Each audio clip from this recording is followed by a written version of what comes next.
आप सभी को जय श्री गुरुदेव। आज कैरी नॉर्थ कैरोलिना में नॉर्थ कैरोलिना के 3 दिवसीय विहंगम योग कार्यक्रम का आज दूसरा दिन है और आज दूसरे दिन के इस संध्या सत्र में मैं आप सभी का विहंगम योग परिवार की तरफ से हार्दिक स्वागत करता हूं और आप सभी से निवेदन है कि आप आकर अपनी अपनी सीटों पर बैठ जाएं पीछे से। और अब हम कुछ ही क्षणों में आज का जो कार्यक्रम है वह हम शुरू करेंगे। तो आप सभी जो बाहर भी हैं या जो पीछे बैठे हैं, आप सभी से निवेदन है कि आप आगे आएं और अपनी अपना स्थान ग्रहण करें।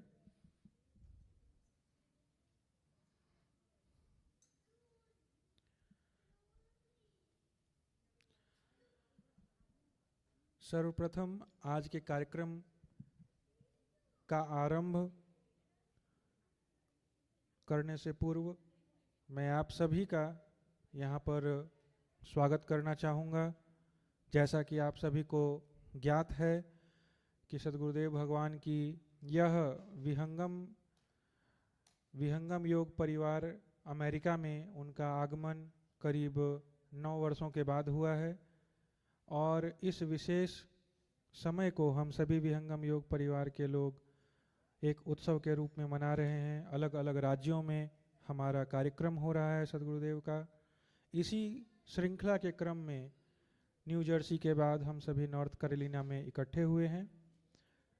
तो आइए आज के इस कार्यक्रम का हम शुभारंभ करते हैं और हम सभी बड़े भाग्यवान हैं कि अभी हम सभी के बीच संत नामदेव जी महाराज उपस्थित हैं। तो इस कार्यक्रम का शुरुआत मैं उनसे निवेदन करके करना चाहूँगा कि वे मंच पर आएं और सद्गुरुदेव के चित्र पर माल्यार्पण करें। और आप सभी लोगों से मेरा निवेदन है कि जोरदार तालियों से इसका स्वागत करेंगे संत नामदेव जी महाराज।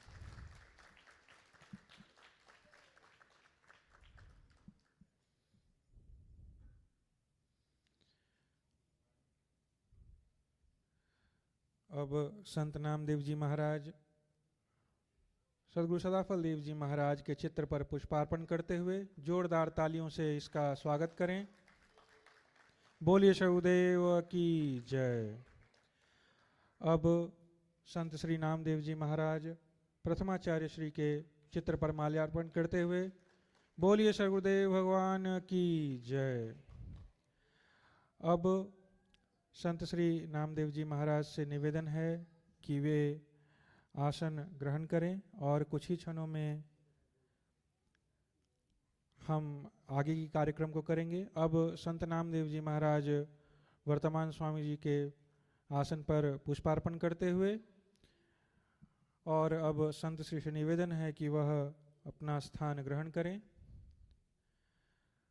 अब हम आज के कार्यक्रम को आरंभ करेंगे और मैं निवेदन करना चाहूँगा अमित तालेकर जी से कि वे आएं और आज के कार्यक्रम का शुभारंभ जो दीप जलाकर हम करने वाले हैं इसके लिए वे हमारे अतिथियों को मंच पर बुलाएं, जिससे हम आज के कार्यक्रम का शुभारंभ दीप प्रज्वलन के साथ कर सकें।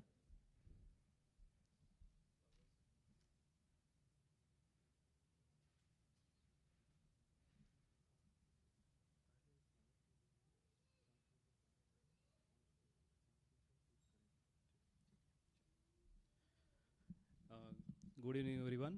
So I would like to welcome Shekhar ji on the stage, please, to come on the stage and offer flowers to Namdev ji.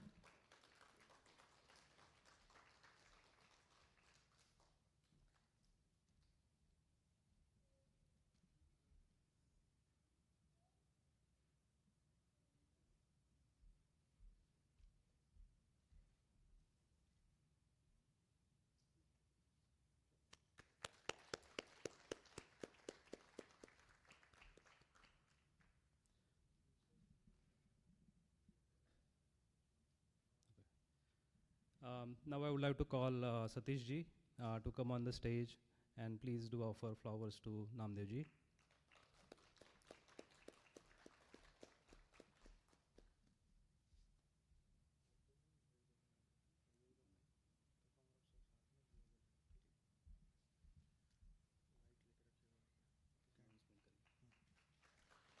जोरदार तालियों से इसका स्वागत करेंगे। अब हमारे दो मुख्य अतिथि और संत श्री नामदेव जी महाराज से मेरी विनम्र प्रार्थना है कि दीप प्रज्वलन के साथ संध्याकालीन सत्र का शुभारंभ करें। सभी अपने स्थान पर खड़े होकर जोरदार ताली से इस दीप प्रज्वलन का हम सभी स्वागत करेंगे। जोरदार तालियों से आज के संध्याकालीन सत्र का हम सभी स्वागत करेंगे।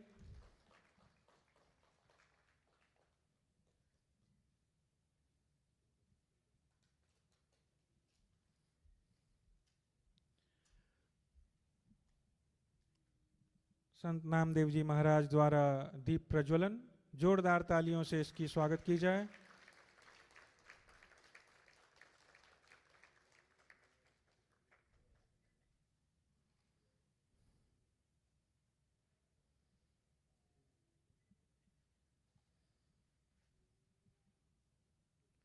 अब शेखर जी द्वारा दीप प्रज्वलन, जोरदार तालियों के साथ हम सभी इसका स्वागत करेंगे।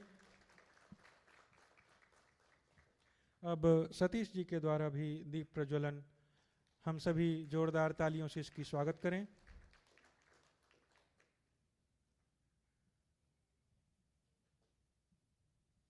अब संत श्री से निवेदन है कि वे वो भी करना, सेकंड वाला भी करना है, जो दूसरा दीप है वहां पर दीप प्रज्वलन को आरंभ करें। हमारे मुख्य अतिथि और संत श्री के द्वारा दीप प्रज्वलन, सभी जोरदार तालियों से इस कार्यक्रम को आगे बढ़ाते रहेंगे।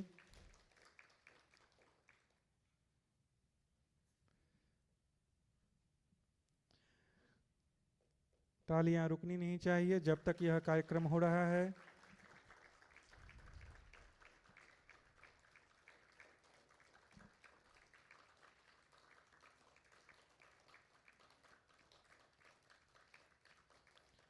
अब संत श्री से निवेदन है कि वह अपना स्थान ग्रहण करें और हमारे अतिथियों से भी निवेदन है कि वह अपना स्थान ग्रहण करें। दीप प्रज्वलन के साथ ही आज के संध्या सत्र के कार्यक्रम की एक औपचारिक शुरुआत हो जाती है और अब इस सत्र में हम आगे बढ़ते हैं और विहंगम योग के इस संध्या सत्र का शुभारंभ हम करेंगे स्वागत गान के माध्यम से। स्वागत गान वह गान है, वह प्रार्थना है जिसके द्वारा हम सद्गुरुदेव का आवाहन करते हैं और उनसे यह प्रार्थना करते हैं कि यह जो आध्यात्मिक ज्ञान है, आध्यात्मिक विद्या है, वह उनकी कृपा से हम सभी को प्राप्त हो। तो जिस ज्ञान के बारे में जानने के लिए, जिस विहंगम योग को समझने के लिए, जिस विहंगम योग को अपनी आत्मा में उतारने के लिए हम सभी यहाँ उपस्थित हुए हैं, उस ज्ञान को देने वाले सद्गुरु का स्वागत हम स्वागत गान के माध्यम से करते हैं। और स्वागत गान को सद्गुरुदेव के चरणों में रखने के लिए मैं आमंत्रित करना चाहूँगा रंजनी जी से कि वे आएँ और स्वागत गान के माध्यम से विधिवत रूप से आज के इस कार्यक्रम की शुरुआत करें। आप रंजनी जी।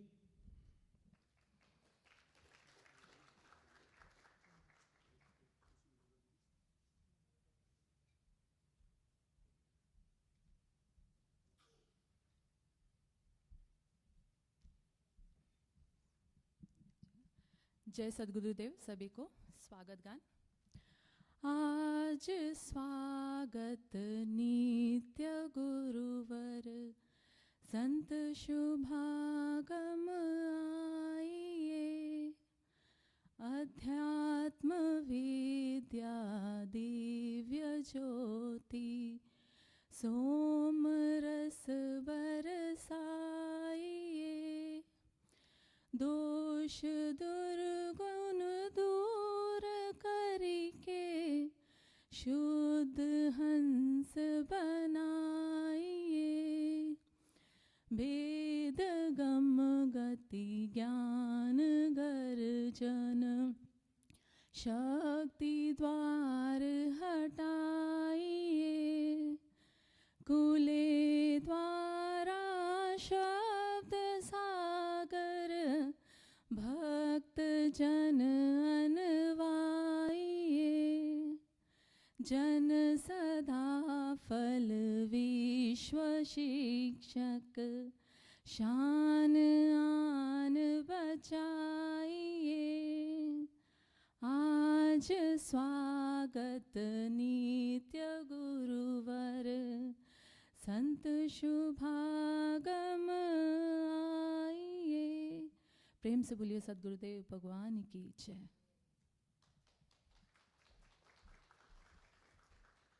बहुत बहुत धन्यवाद रंजनी जी। आपने स्वागत गान के माध्यम से सद्गुरुदेव का आज के इस सत्र में आवाहन किया। आज के इस सत्र में इस स्वागत गान के माध्यम से इन्होंने गुरुदेव के उस अव्यक्त रूप का आवाहन किया है, जिनके व्यक्त रूप का दर्शन हम सभी को थोड़ी देर में यहाँ पर मिलेगा।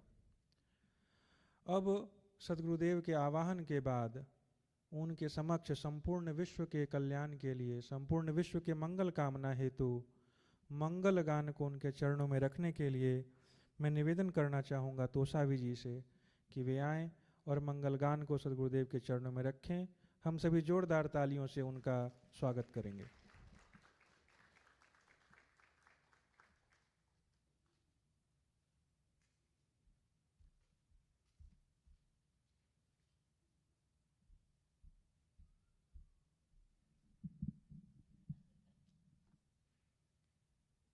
बोलिए सद्गुरुदेव भगवान की जय।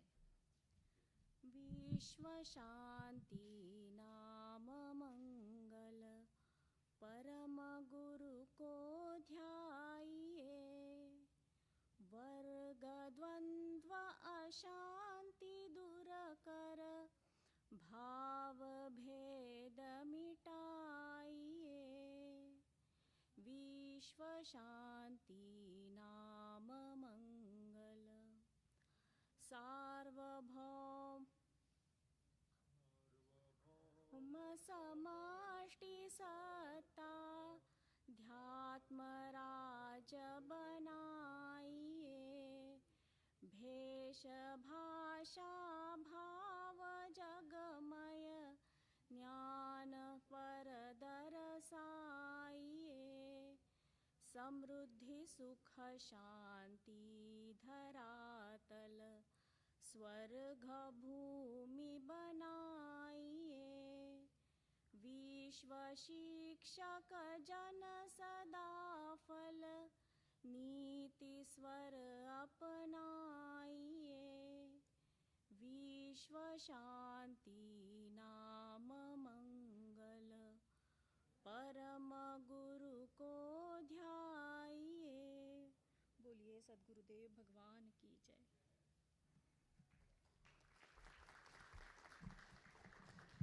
बहुत बहुत धन्यवाद तोसावी जी। आपने मंगल गान के माध्यम से सद्गुरुदेव के चरणों में संपूर्ण विश्व के कल्याण के लिए, उनकी मंगल कामना के लिए अपनी प्रार्थना को अर्पित किया। अब हम आगे बढ़ेंगे आज की उस कड़ी में जहाँ पर विहंगम योग के उस ज्ञान को प्राप्त करने के लिए, विहंगम योग के उस ज्ञान को जानने के लिए जो सद्गुरुदेव ने बतलाया कि वह इतना अद्भुत ज्ञान है, वह इतना विशेष ज्ञान है, जिसको मैं बतलाऊंगा। कब बतलाऊंगा? जब तुम उस विहंगम योग के पथ पर, उस विहंगम योग के मार्ग पर चलोगे। तो उस मार्ग पर चलने की जो यात्रा है, उस यात्रा में एक शिष्य अपने भाव को गुरुदेव के चरणों में कैसे रखता है। एक शिष्य, एक अध्यात्म पथिक अपने भाव को गुरुदेव के चरणों में भजन के माध्यम से रखता है। भजन वह माध्यम है जिसके द्वारा शिष्य अपने भाव को रखता है और भाव के साथ साथ अध्यात्म पथ का जो भी सिद्धांत है, अध्यात्म पथ के जो भी नियम हैं, उन सिद्धांतों को, उन भावों को, उन नियमों को हम सभी के सामने रखते हैं। तो आइए आज के संध्याकालीन सत्र में हम भजन की श्रृंखला को चालू करते हैं और सर्वप्रथम सद्गुरुदेव के चरणों में प्रथम भजन को रखने के लिए मैं निमंत्रण देना चाहूँगा सरोज जी से कि वे आएँ और आज के इस सत्र में प्रथम भजन सद्गुरुदेव के चरणों में रखें। जोरदार तालियों से हम सरोज जी का स्वागत करेंगे।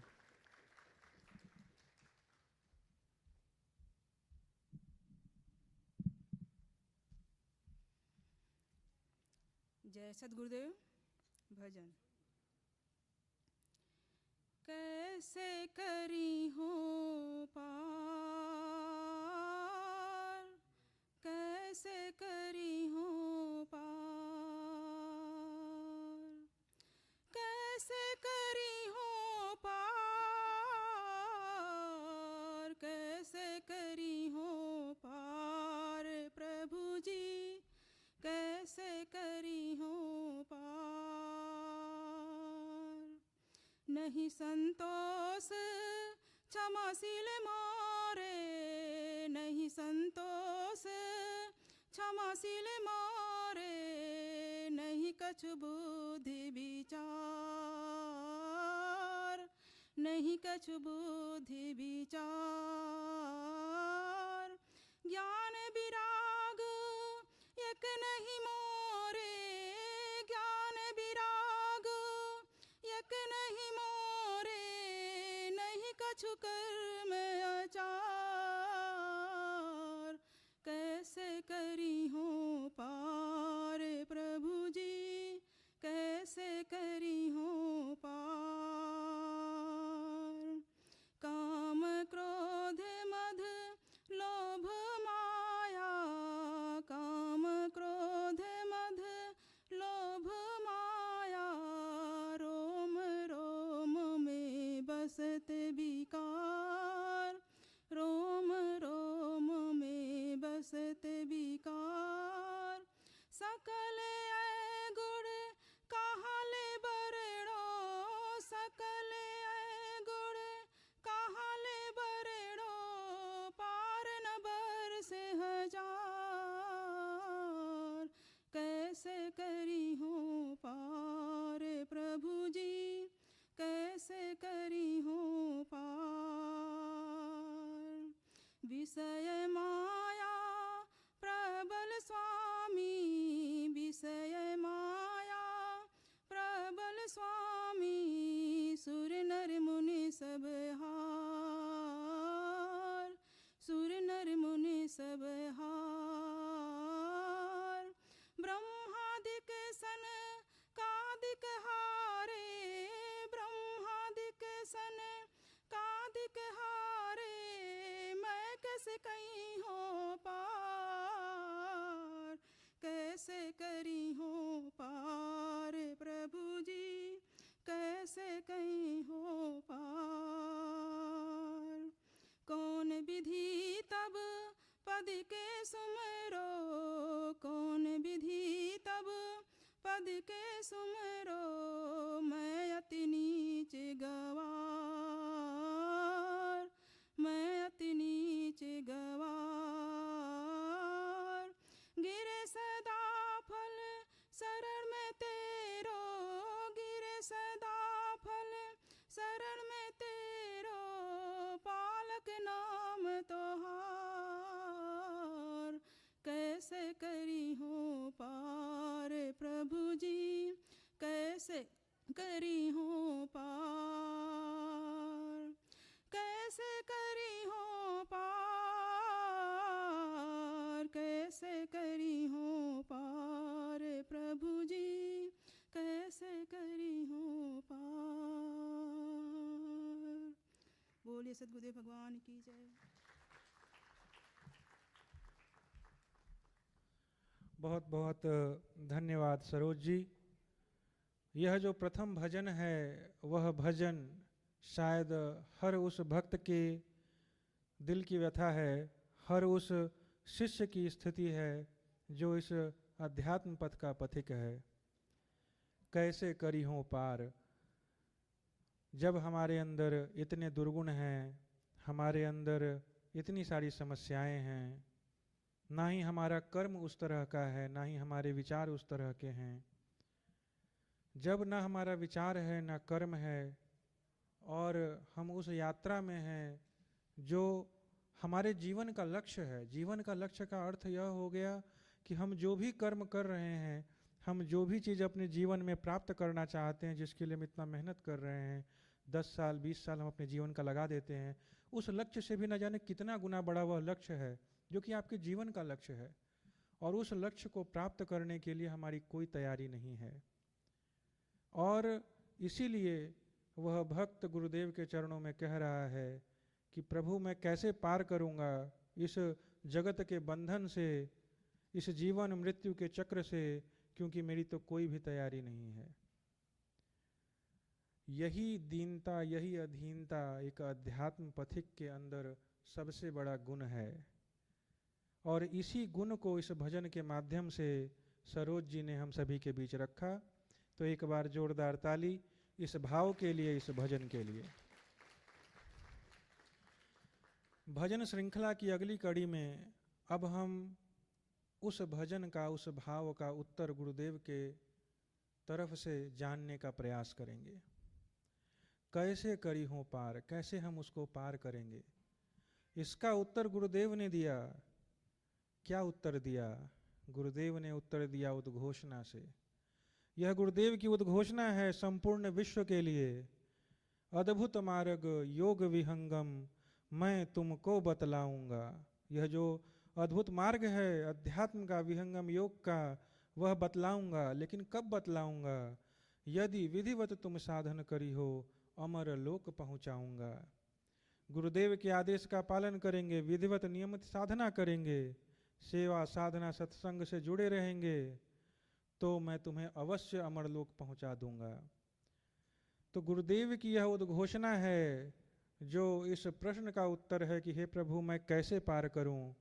तो आइए सदगुरुदेव की उस उद्घोषणा को आज के सत्र में सुने और अपने आप को उस उद्घोषणा से जोड़ें।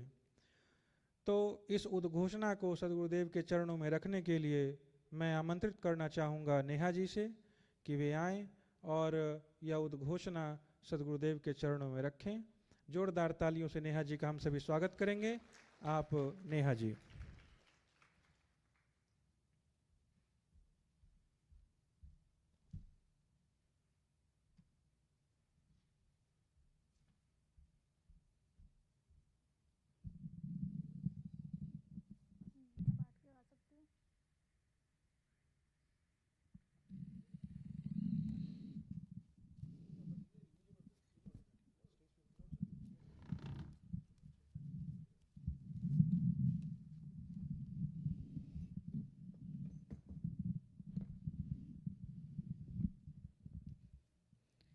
जय सद्गुरुदेव।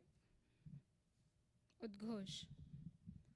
अद्भुत मार्ग योग विहंगम मैं तुमको बतलाऊंगा। यदि विधिवत तुम साधन करी हो, यदि विधिवत तुम साधन करी हो अमरलोक पहुँचाऊंगा। अद्भुत मार्ग योग विहंगम मैं तुमको बतलाऊंगा। प्रकृति आधार तो ही छोड़वाऊं, प्रकृति आधार तो ही छोड़वाऊं, निज स्वरूप ठहराऊंगा। सुरति उलट के गगन चढ़ाऊं, सुरति उलट के गगन चढ़ाऊं, निज डोरी मकर धराऊंगा। पिंड ब्रह्मांड शून्य जो 68 ताऊ पर बैठाऊंगा। अनुभव दर से मोती बरसे, अनुभव दर से मोती बरसे, अमी अनाद अनवाऊंगा। शुद्ध रूप तो है हंस बनाऊं, शुद्ध रूप तो है हंस बनाऊं, परम पुरुष दिखलाऊंगा। वहाँ के दृश्य कौन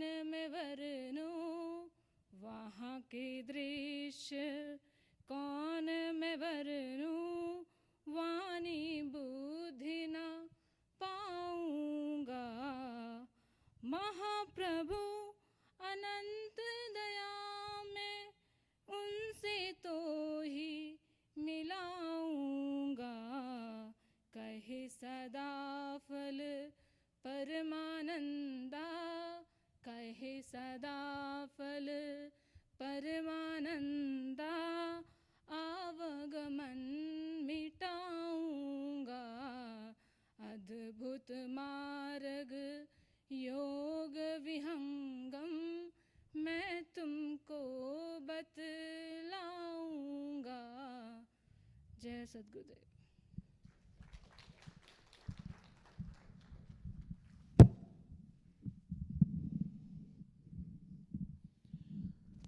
बहुत बहुत धन्यवाद नेहा जी। आपने उद्घोषणा को हम सभी के सम्मुख रखा। यह जो उद्घोषणा है जिसको हम सभी ने सुना, यह क्या है? यह उस प्रश्न का उत्तर है कि हे प्रभु, मैं किस प्रकार इस प्रकृति के बंधन से छूट करके परमात्मा को प्राप्त करूंगा। स्वामी जी ने क्या कहा? स्वामी जी ने कहा, प्रकृति आधार तो ही छुड़वाऊं, निज स्वरूप दिखलाऊंगा। कब दिखलाऊंगा? जब तुम इस विहंगम योग के मार्ग को अनुसरण में लाओगे, जब तुम सेवा साधना सत्संग से जुड़ोगे, तो किस प्रकार मैं तुम्हें उस अमर लोक पहुंचाऊंगा, उसका वर्णन इस पूरे उद्घोषणा में हम सभी को देखने मिलता है कि किस प्रकार तुम्हारी चेतना को जो इस प्रकृति में लगी है, इस संसार में लगा है, वहाँ से उलट कर कैसे मैं उस परम पिता परमेश्वर में लगा दूंगा। तो यह सद्गुरुदेव की उद्घोषणा है जो यह कहते हैं कि अगर तुमने मेरे ज्ञान का अनुसरण किया तो मैं निश्चय ही तुम्हें उस परम पुरुष परमात्मा से मिला दूंगा। तो अब इस उद्घोषणा के बाद अब समय आ गया है कि इस ज्ञान के बारे में और भी ज़्यादा जानने के लिए हम सभी के बीच मंच पर संत श्री नामदेव जी महाराज उपस्थित हैं। उनकी वाणी का लाभ हम सभी को मिले, उनकी वाणी के द्वारा इस ज्ञान के बारे में, सद्गुरुदेव के ज्ञान के बारे में, सद्गुरुदेव के बारे में और इस अध्यात्म पथ के बारे में हम सभी को और भी ज़्यादा बातें जानने को मिले। इसके लिए मैं संत श्री नामदेव जी महाराज के चरणों में निवेदन करना चाहूँगा कि वे अपनी दिव्य वाणी के माध्यम से आज के सत्र में आए हुए सभी गुरु भाई गुरु बहन और आध्यात्मिक जिज्ञासुओं की जिज्ञासा को शांत करें और अपने विचारों को रखें। आप श्री संत श्री नामदेव जी महाराज, और हम सभी जोरदार तालियों से संत श्री के वाणी का स्वागत करेंगे।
सर्वव्यापी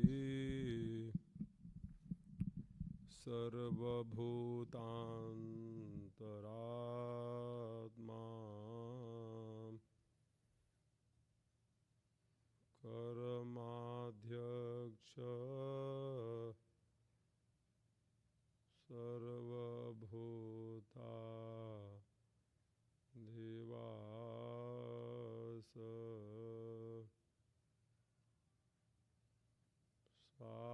साक्षीचिता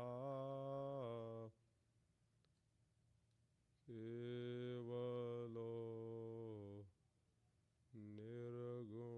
निर्गुणश्च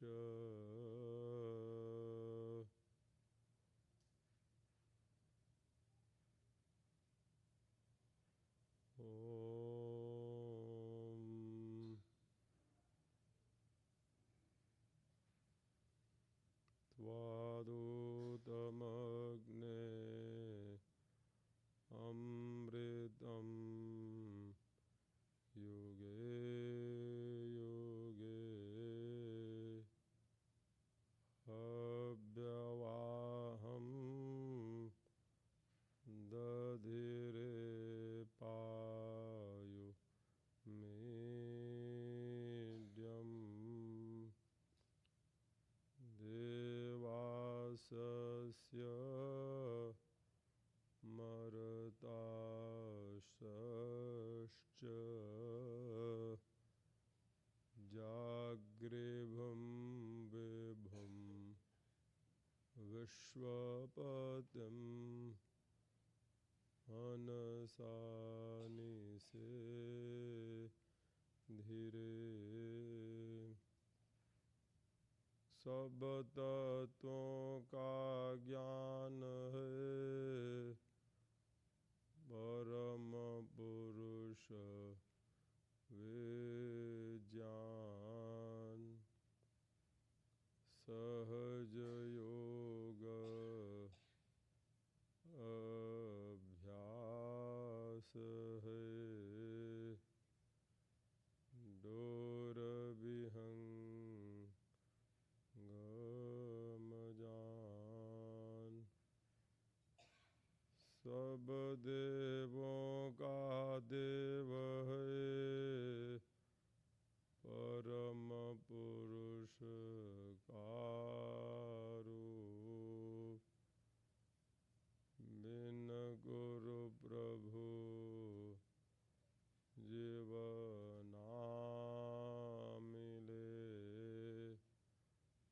भटकी रहे भव को माया लोक छोड़ाय कर चेतन लोक निवास सद्गुरुता को जानिए भक्ति मुक्ति तेहि पास ब्रह्मवेत्ता दरबार में बैठो सज्जन होय गोमनयंग समार कर वाणी चपलन होय सच्चिदानंद स्वरूप है मम आराध्य भगवान बार बार वंदन करूं युक्ति भेद रत ज्ञान निज अनुभव वर्णन करूं दिया ज्ञान प्रभु सोय तेरा है तुझ में रहे करत समर्पण सोय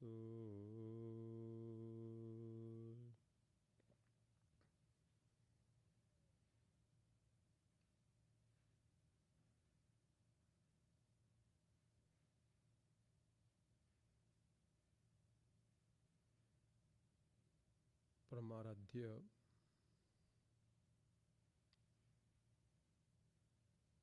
अध्यात्म मार्तंड सद्गुरुदेव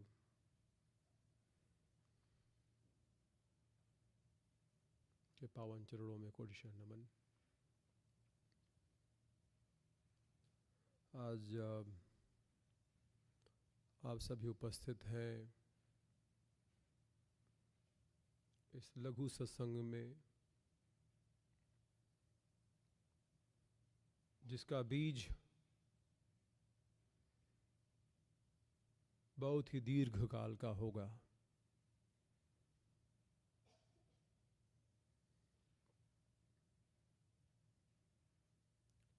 हम सभी के पास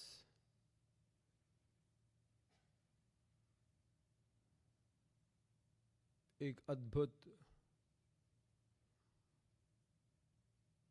शक्ति है। वह शक्ति है समय की पहचान। समय, the most precious thing that you have, and we all of us have, is the time. And when I say precious, it does not mean that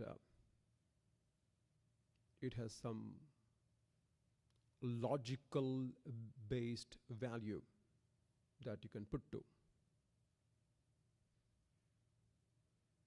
We all are governed by time. And time has got to do with your thoughts. Now, how the time is governing your thoughts? You would say that your mind is in charge of your thoughts. But basically it is the time that you want to capture each moment of your life, because you want to avoid this precious moment as is. You have problem with the time as is because it frightens you.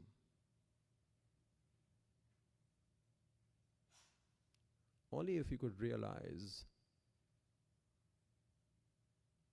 how this time is, as is, in this present moment, it could unravel everything about yourself and the universe. Nonetheless, we always try to make the best of it, and we do, and we must.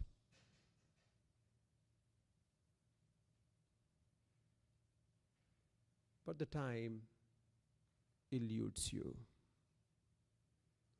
right here, right now. It eludes you.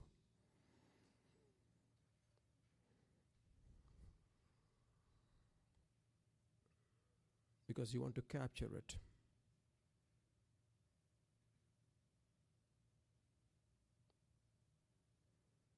And now you have someone to blame to. And that is your mind. Because you cannot see it. So whatever you cannot see, you will just put all the blame to.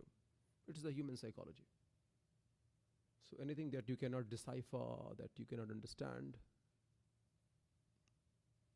you would just say it is something about my mind. My mind is this or that. It is agitated. It doesn't follow me. Basically, what you want to say is, you feel compelled. You feel compelled to do certain things in life. And that habit-bound compulsion of yours is not the most ideal form of yourself. You wouldn't like to treasure it. You wouldn't like to hold it on, because it's not something that you could be proud of. But you will realize one thing for sure. That is, it is the time that is passing through each moment of your life. And the time has one connect. And it can be intensified. The value of time can be upgraded.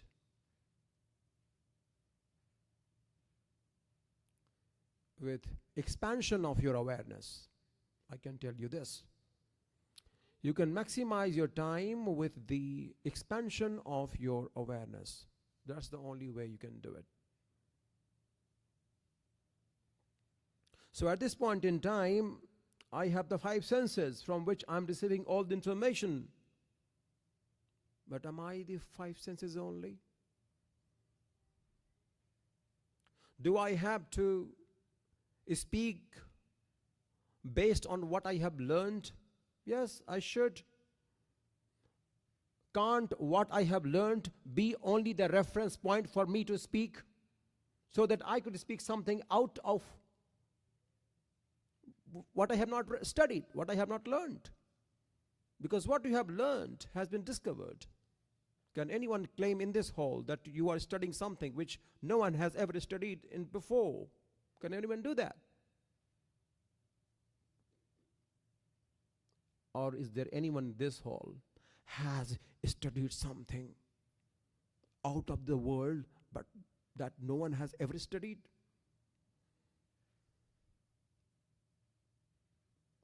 There has always been some form of knowledge or the other, and it is, and it will be. We all of us cannot know something out of the way, as long as we are confined within this physical confinement and what it can perceive. As simple as that.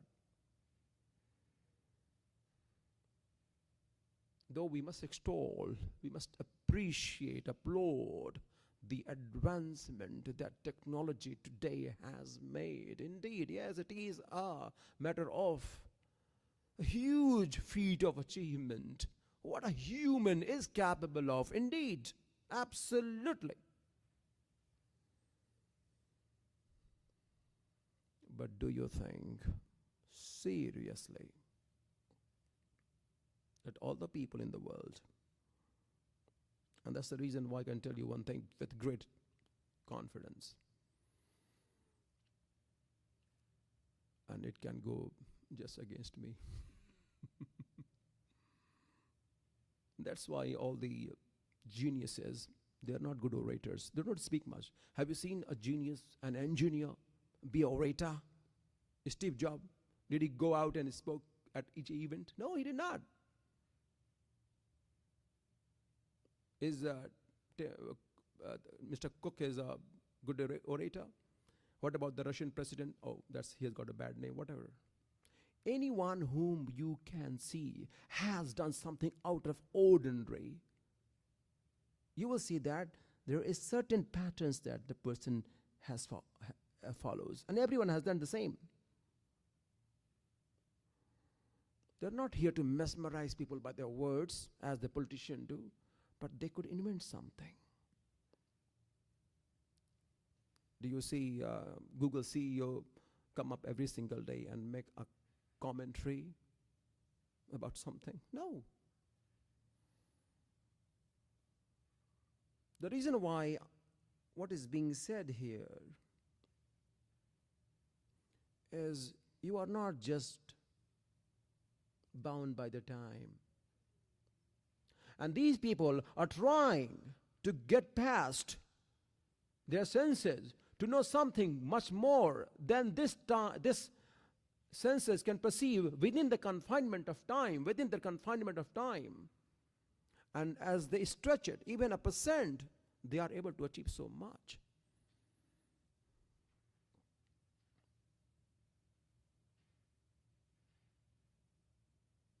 Each moment of yours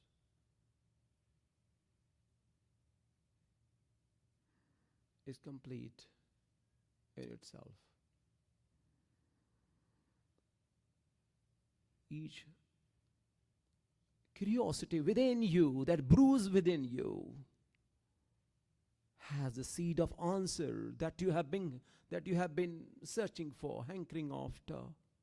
It lies within you.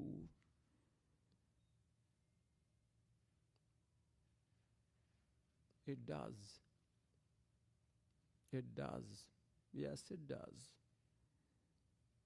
It's just that it requires creating a gap between your thought and your action.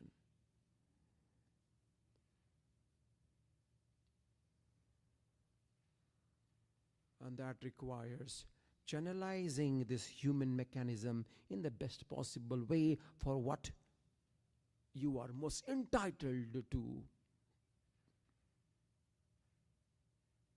And it is possible through sadhana, through just understanding this piece of mechanism as is. And as you understand this piece of mechanism as is, you will see that it can do anything. It can do any wonder.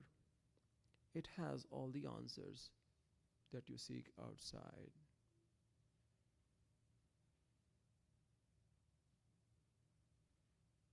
बाहर बाहर खोजते अंदर की सुधिनाई.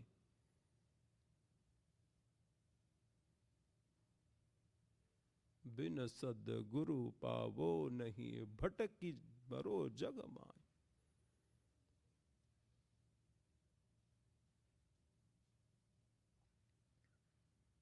So anything that you want to achieve, and all of us are here to expand that level of experience, to further get past, make headways towards knowing something much more better than what they have learned. Isn't it the truth? And all of us are in search of something. That's why it is very important for each one of you, at least for 2 hours a day, 2 hours a day, only 2 hours, not 3 hours, 2 hours a day, every single day, in 24 hours, you must keep for yourself. Because we know one thing, we are going towards extinction of humanity, or not human values, but potential. Do you seriously think so? Do you think that we are going towards making ourselves much more vulnerable? It's good to be vulnerable though, but only for the leaders, not for the beneficiaries. We are the beneficiaries of the development. Some of you have contributed so much in technological development, but what about the next generation which is coming up?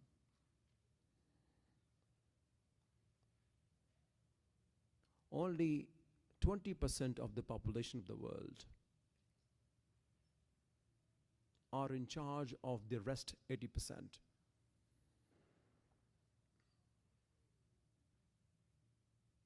%80 of the population of the world, they are dictated, and we all fall under the same category.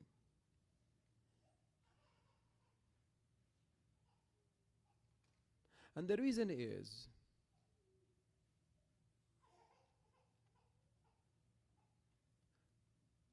we all have the realization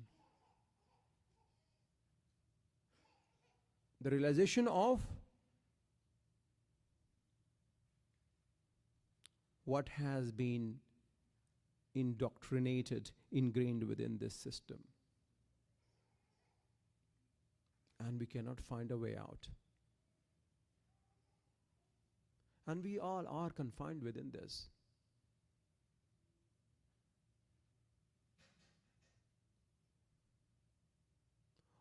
All the conveniences of today is crippling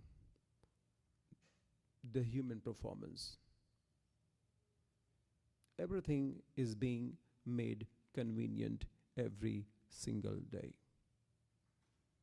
Just a decade ago, you had a phone. Now, the phone has upgraded itself to a level which has become rather too smart to handle. Now it knows you so well. It knows everything about you. The places that you have traveled to, your details, other your personal details, or your personal details as well. If you have to wake up in the morning, you have a flight to catch, the phone can wake you up because it's linked to your email. It has got the calendar. So you see, your life is dependent on number of things. And these objects of convenience is creating a society which is very compulsive in nature. Because, you know why? Because you have a time. You can manage some time. Just about 4 decades ago, let's say 50 decades ago, you would be busy throughout the day collecting woods from the nearby forest, bringing them to cook meal. All your time will go to fetch some water from a well nearby. And today, we have all the privileges. And there has never been such a time, such a glorious time for human being to rise up to their level of being who they are. We have never been so empowered before as we are today. Don't you agree? We can do so much. We can save our time. The physical presence of ours at some places are not even required, or it has been made totally irrelevant. You can maximize our potential with all the developments that we see, but are we actually making the best of it, yes or no? But unfortunately, because time itself, because nothing can be void, nothing can be left as a void in this universe.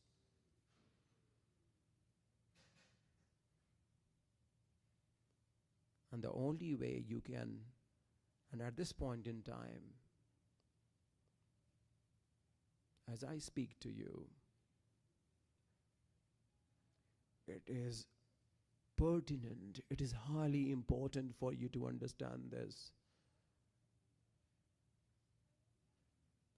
That instead of being used and consumed by what we have, instead of being used and consumed by what we have purchased, which is actually taking about 35% of your potential. The 35 to 40% of your potential is being reduced by the ways of the world today. This is the data. This is the 35 to 40%. Even there are people, they are occupied with it for about more than 65 to 70%. But what is the outcome? Have we become more calm and composed? Have we become more intelligent? Have we become more sage in our approach? There is so much of chaos and upheaval. But at the same time, there are people who are making the best of it. They are learning something much more significant to improve their lives, to make a better version of themselves, and they are improving themselves with the same advancement as the rest. But unfortunately, the other side of it, the recipient of it, those who are at the other end of it, it is crippling them.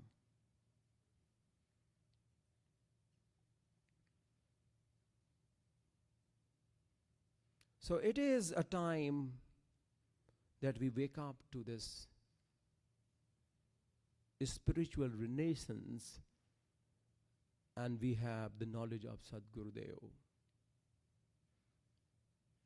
Sadguru Sadafal Devji Maharaj, in fact, had envisioned this, what we see today.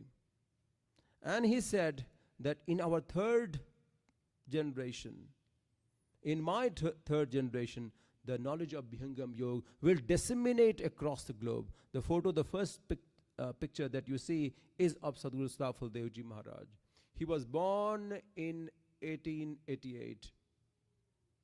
And he said that there will be a light. There will be a spiritual revolution, because of which there will be a possibility of human evolution. Because of the spiritual revolution, there is a possibility of human development, human evolution. And what we are doing today, because if we are not good enough, if we are too distracted, then religion becomes very important. And the reason why religion becomes very important is the fact that there is no one to guide us through the process. There is no conscientious understanding of our own self. So we need a rod of discipline. And that rod of discipline is a religion, is a form of religion, because you cannot understand, so that you are given some instruction to follow. And it is valid, and one shall do that. If one cannot understand what to do, it's better to follow instructions.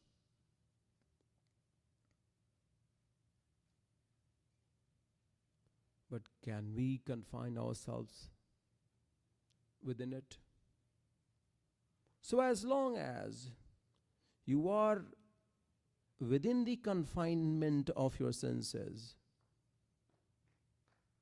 and you operate under the compulsion of your senses, when the senses occupy most of your life, you will feel that even though it doesn't matter what you can use, what device you can use, at the end of the day, you are exhausted. At the end of the day, you don't feel fulfilled. And for that, what is needed is instruction. Autocracy is not a bad word. Because if you have all democratic rights and if you can do whatever you want to do, then this world will be quite a chaos. So we need, at times, if people are not channelized constructively in order to lead a righteous path, to more spiritual life, if I could say, or more conscious life, then religion becomes very important. The set of rules becomes very important. And we can see the rise in these rituals today. We have so many platforms today. We go out there and we have number of rituals, and we have these rituals performed as well.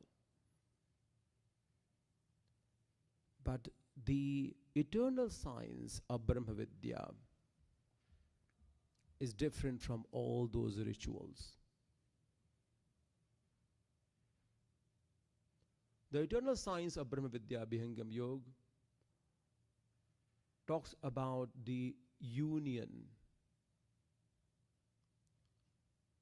And the union is between the soul and the Almighty.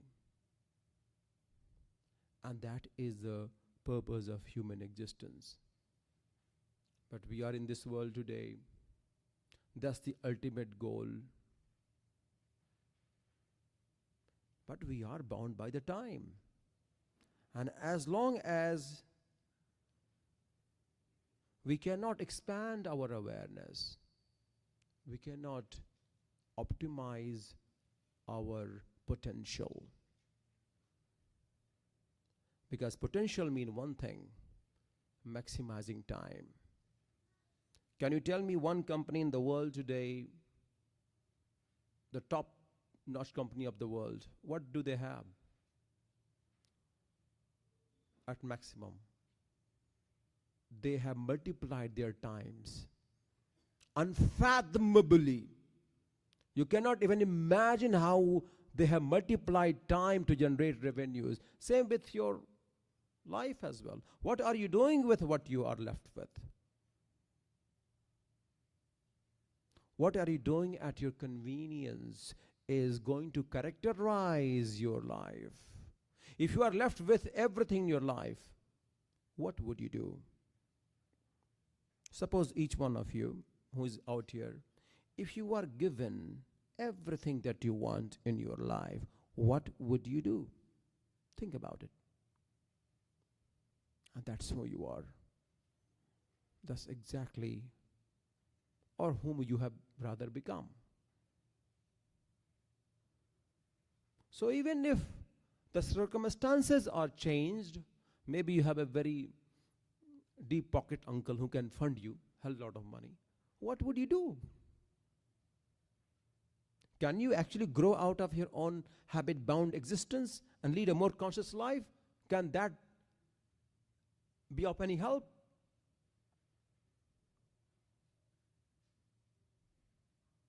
But we can say that most of us are not like Arjuna, who is seeking the blessing of Sri Krishna.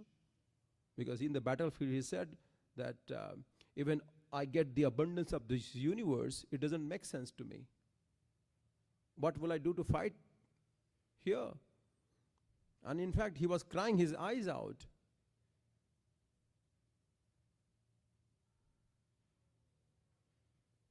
And he was seeking help from Sri Krishna. Atma Jnana. He said that please take me towards the knowledge of the Supreme. Of course, most of us in today's world are not governed by that. Because we are not the true seekers. We understand that.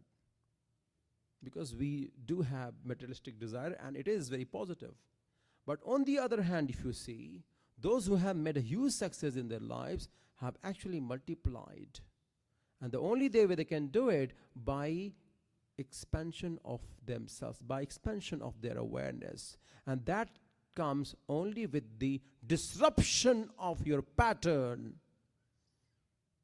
If your pattern is not disrupted, there would not be any evolution in your life. Forget about it.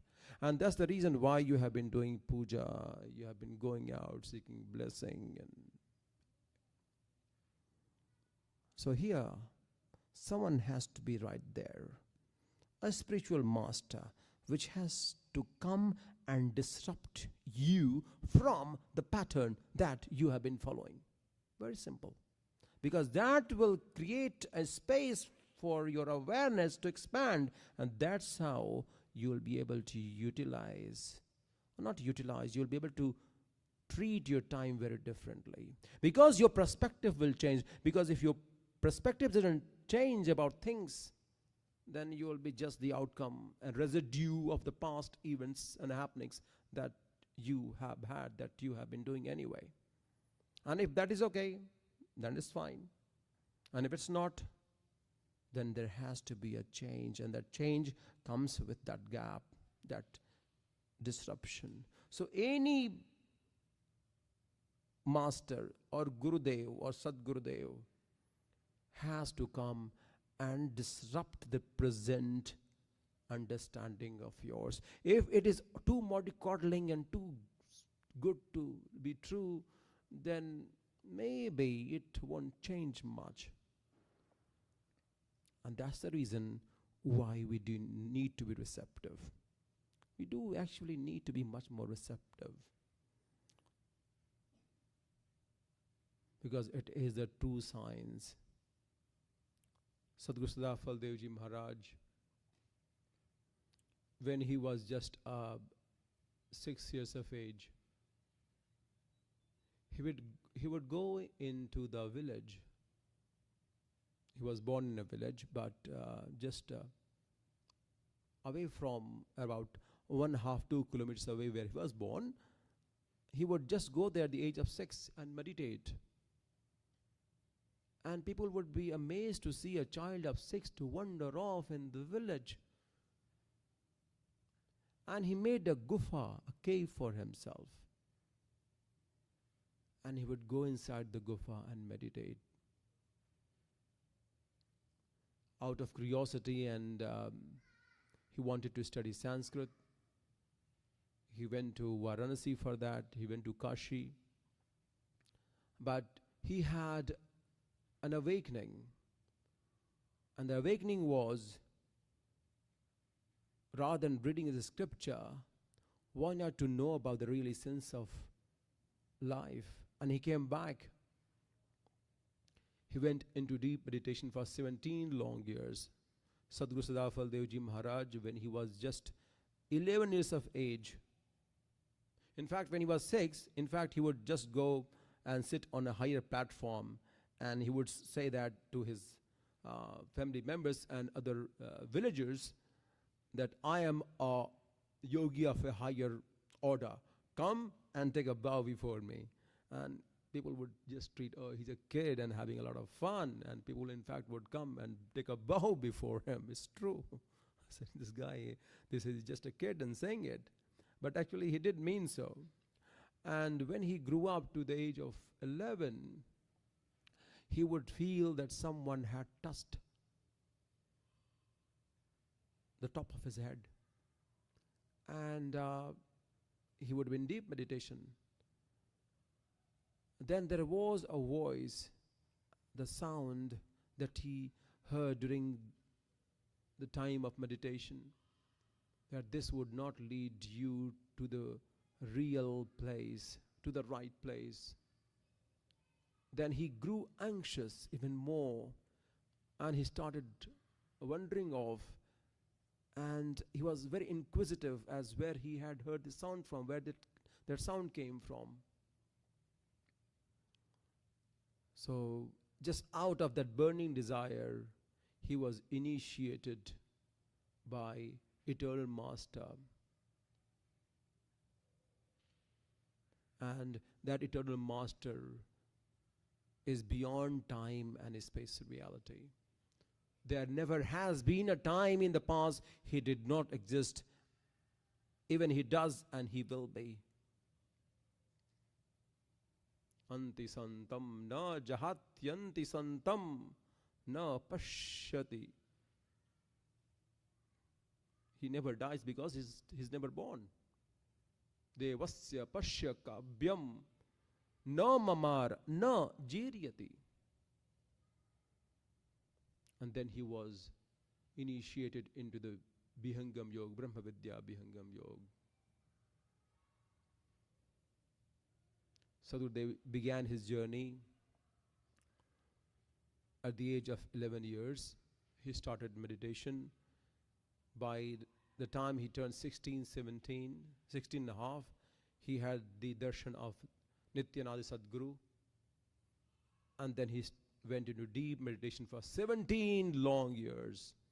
And he authored a book called Swarved. And Swarved is today what we call an encyclopedia of spirituality. Sadgurudev Bhagwan did not take any help from anyone or whatever he could experience in his deepest state of meditation.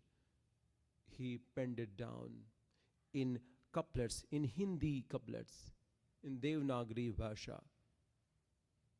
And today, the profoundness of that book is so huge that people from NASA, the scientists from the NASA, are researching on the words that he had experienced during the time of his of meditation, during the deepest state of samadhi. In fact, when he left his body in 1954, he said, because he had decided the time of his departure, he left this mortal body And after having left it, he would instruct everyone from the void. People would hear the sound, his instruction, and follow the instruction. Would not know where these sounds were coming from. He instructed each one of his disciples to carry out everything that he had wanted. Do this with my body. Do that with my body. Keep this thing there. And it happened right in the presence of his own disciple. And he had said during that time that the scientist of the world today, the greatest politician of the world today, the most educated ones, if they had been here today, could see what a yogi from Bharat could do. In fact, once upon a time, with his spiritual atomic energy, he changed the thought patterns of many ones across the globe. And he had prophesied that in the third generation, the Vihangam Yoga knowledge will go across the globe. And that is the only way to emancipate the suffering humans from the cycle of death and birth, or become a better version of themselves. And this is the most appropriate time for you to learn and imbibe the same energy. Why? Because this is the time of absolute abysmal, absolute like haywire. Life can go haywire. It can just float around just like a light piece of wood. If it is thrown in a river, how it floats. It's like a kite which is just cut, unstrung. How it will just crash somewhere. So in this age and time, it is very important for us to be guided most holistically towards better understanding of who we are. And that comes with the grace of the Master.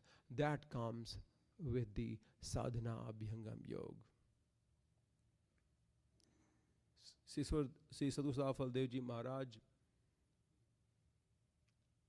it would happen just unimaginable during that time when he was inside his cave.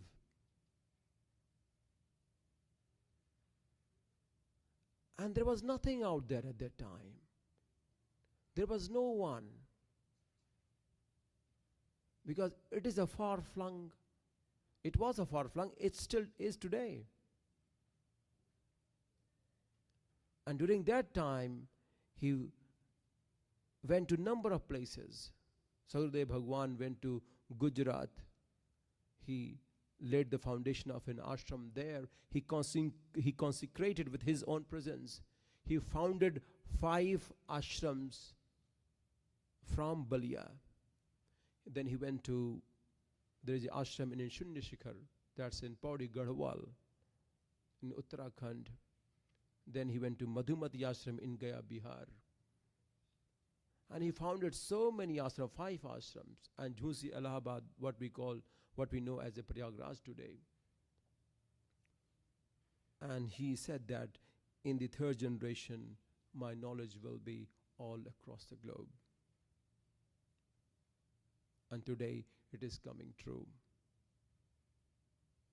So this knowledge, which has always been into existence, it is not something that it has come about recently. It has been into existence since time immemorial. When Krishna imparted this technique, when Sri Krishna himself imparted this technique to Arjuna, because he was so confused. And in fact, in today's world, we are so confused as well. We need the same level of clarity.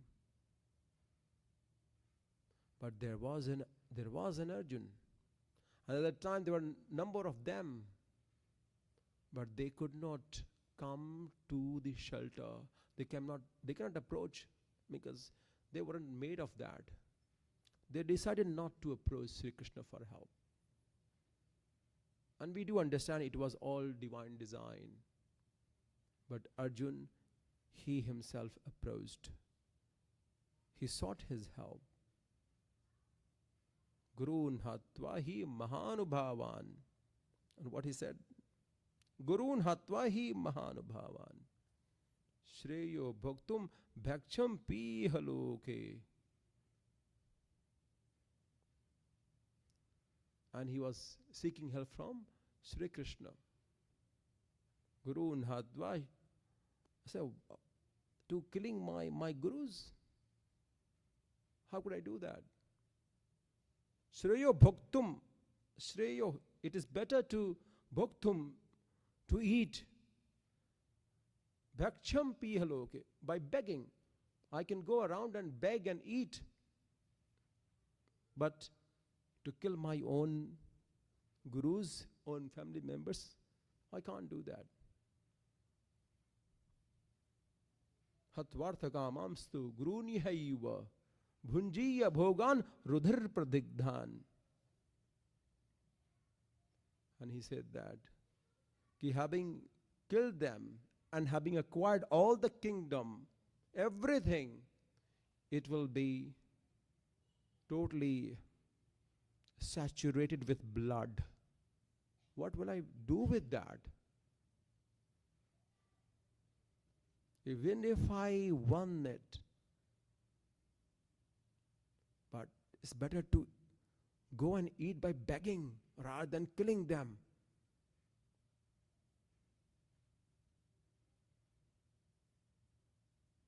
And he was so confused.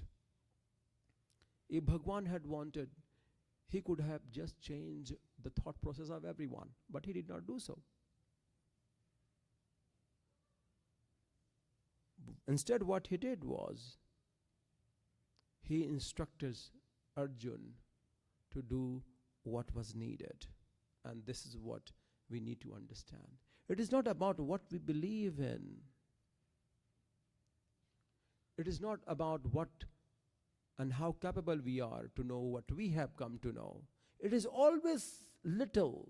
It is always too little in the presence of the divine. And that's why we need to surrender. And that's what Arjun did. Karpandya doso pahata swabhavaha. Karpandya. He said, totally conceited. Prikshami tvam dharma samudha chitta. Dharma samudha chitta. I'm totally bewildered. Yascheyahasya. Yasvatam bruhi tanme saschaste aham shadhi mam tvam prapannam.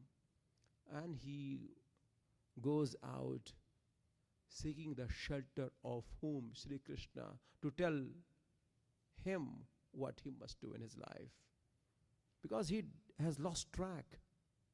Though he is so skilled an archer, he can shoot everyone down.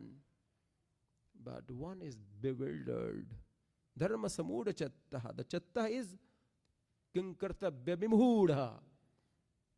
He is not able to understand. And we all are in that absolute bewilderment. Bewilderment of our family members, bewilderment of our workplace. There is no clarity. And we all need that clarity. We don't need solution. There is no one in the world who can solve your problem, my dear friends. But what can be best done for you is to give the clarity. Clarity. If the clarity is given to you, then you will know the way. You will know the path. And that's what Bihangam Yoga Sadhana does. That's what Sadgurudev Bhagwan does to you. He won't just come and just do like that, brandish some magic wand around you and everything will be all right. Nothing will be all right. Nothing will be changed about yourself. Nothing will be changed about us unless we do. That's the whole idea. Unless we let go of all that we know and we need to de-learn. We have learned a lot. And these capturing moments is making us more compulsive in nature and making us more devoid of the preciousness of this present moment, because our own presence is very disturbing. If I could tell you, go and meditate right at the corner for about half an hour, I'm telling you, with these lights off, you can see, even if it's dim light, you won't be comfortable. Your own presence you don't like. How could you expect the whole world to love you? Your own presence kind of freaks you out. No, you want to be entertained all the time. And this insatiate seeking of being entertained is spoiling the humanity at a larger scale. People do not realize what they are doing. Time just goes by, but there are few ones who are making the best of it. And we shall be on the other side of it, making the best of it. And at the time, not only that, at that time also, that's why Bhagavad Gita is a manual. It is not, okay, it is a religious book, you can say that, but it is a manual of how you should lead a life, how you should do not what you want to do, but what you must do, and do it anyway, despite you didn't like it, whatever it is. And the clarity comes with that vision. But there has to be someone who can tell you,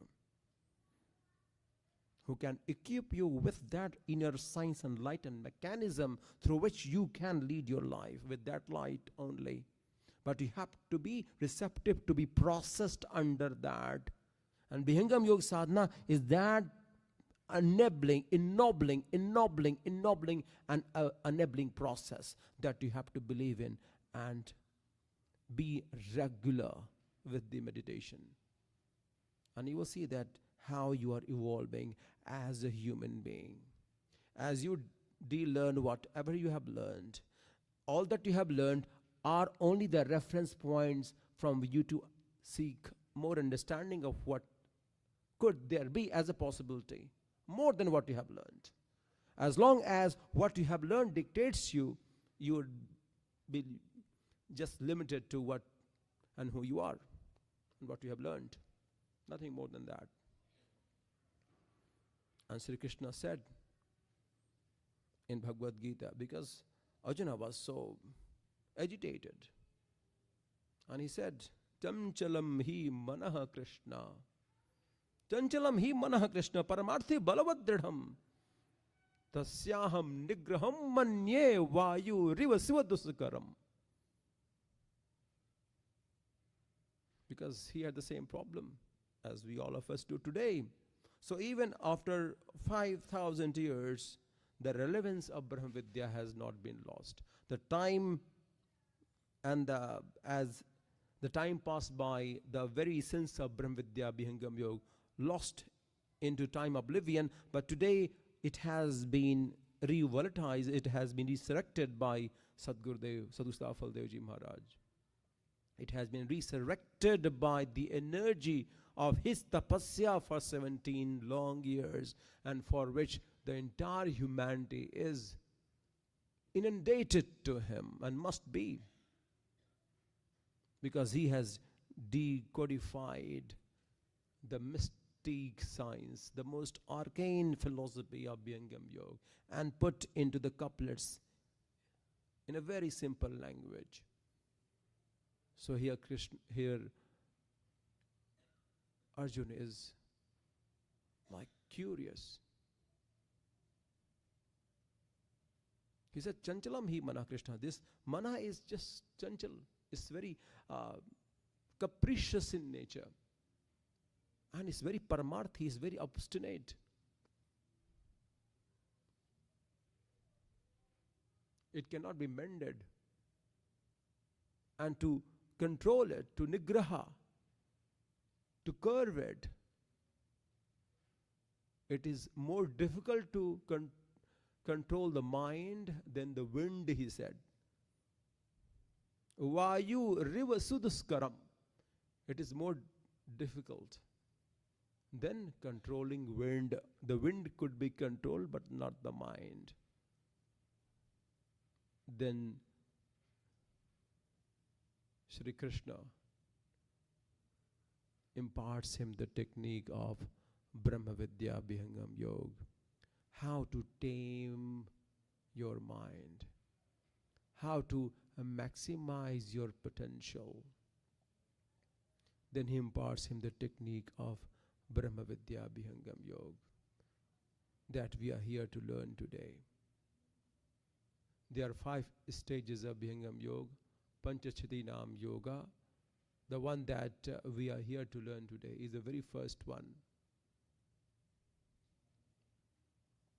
And it has been found those who engage into this practice for about more than 6 months' time have had positive impact. There have been many incidents in the past.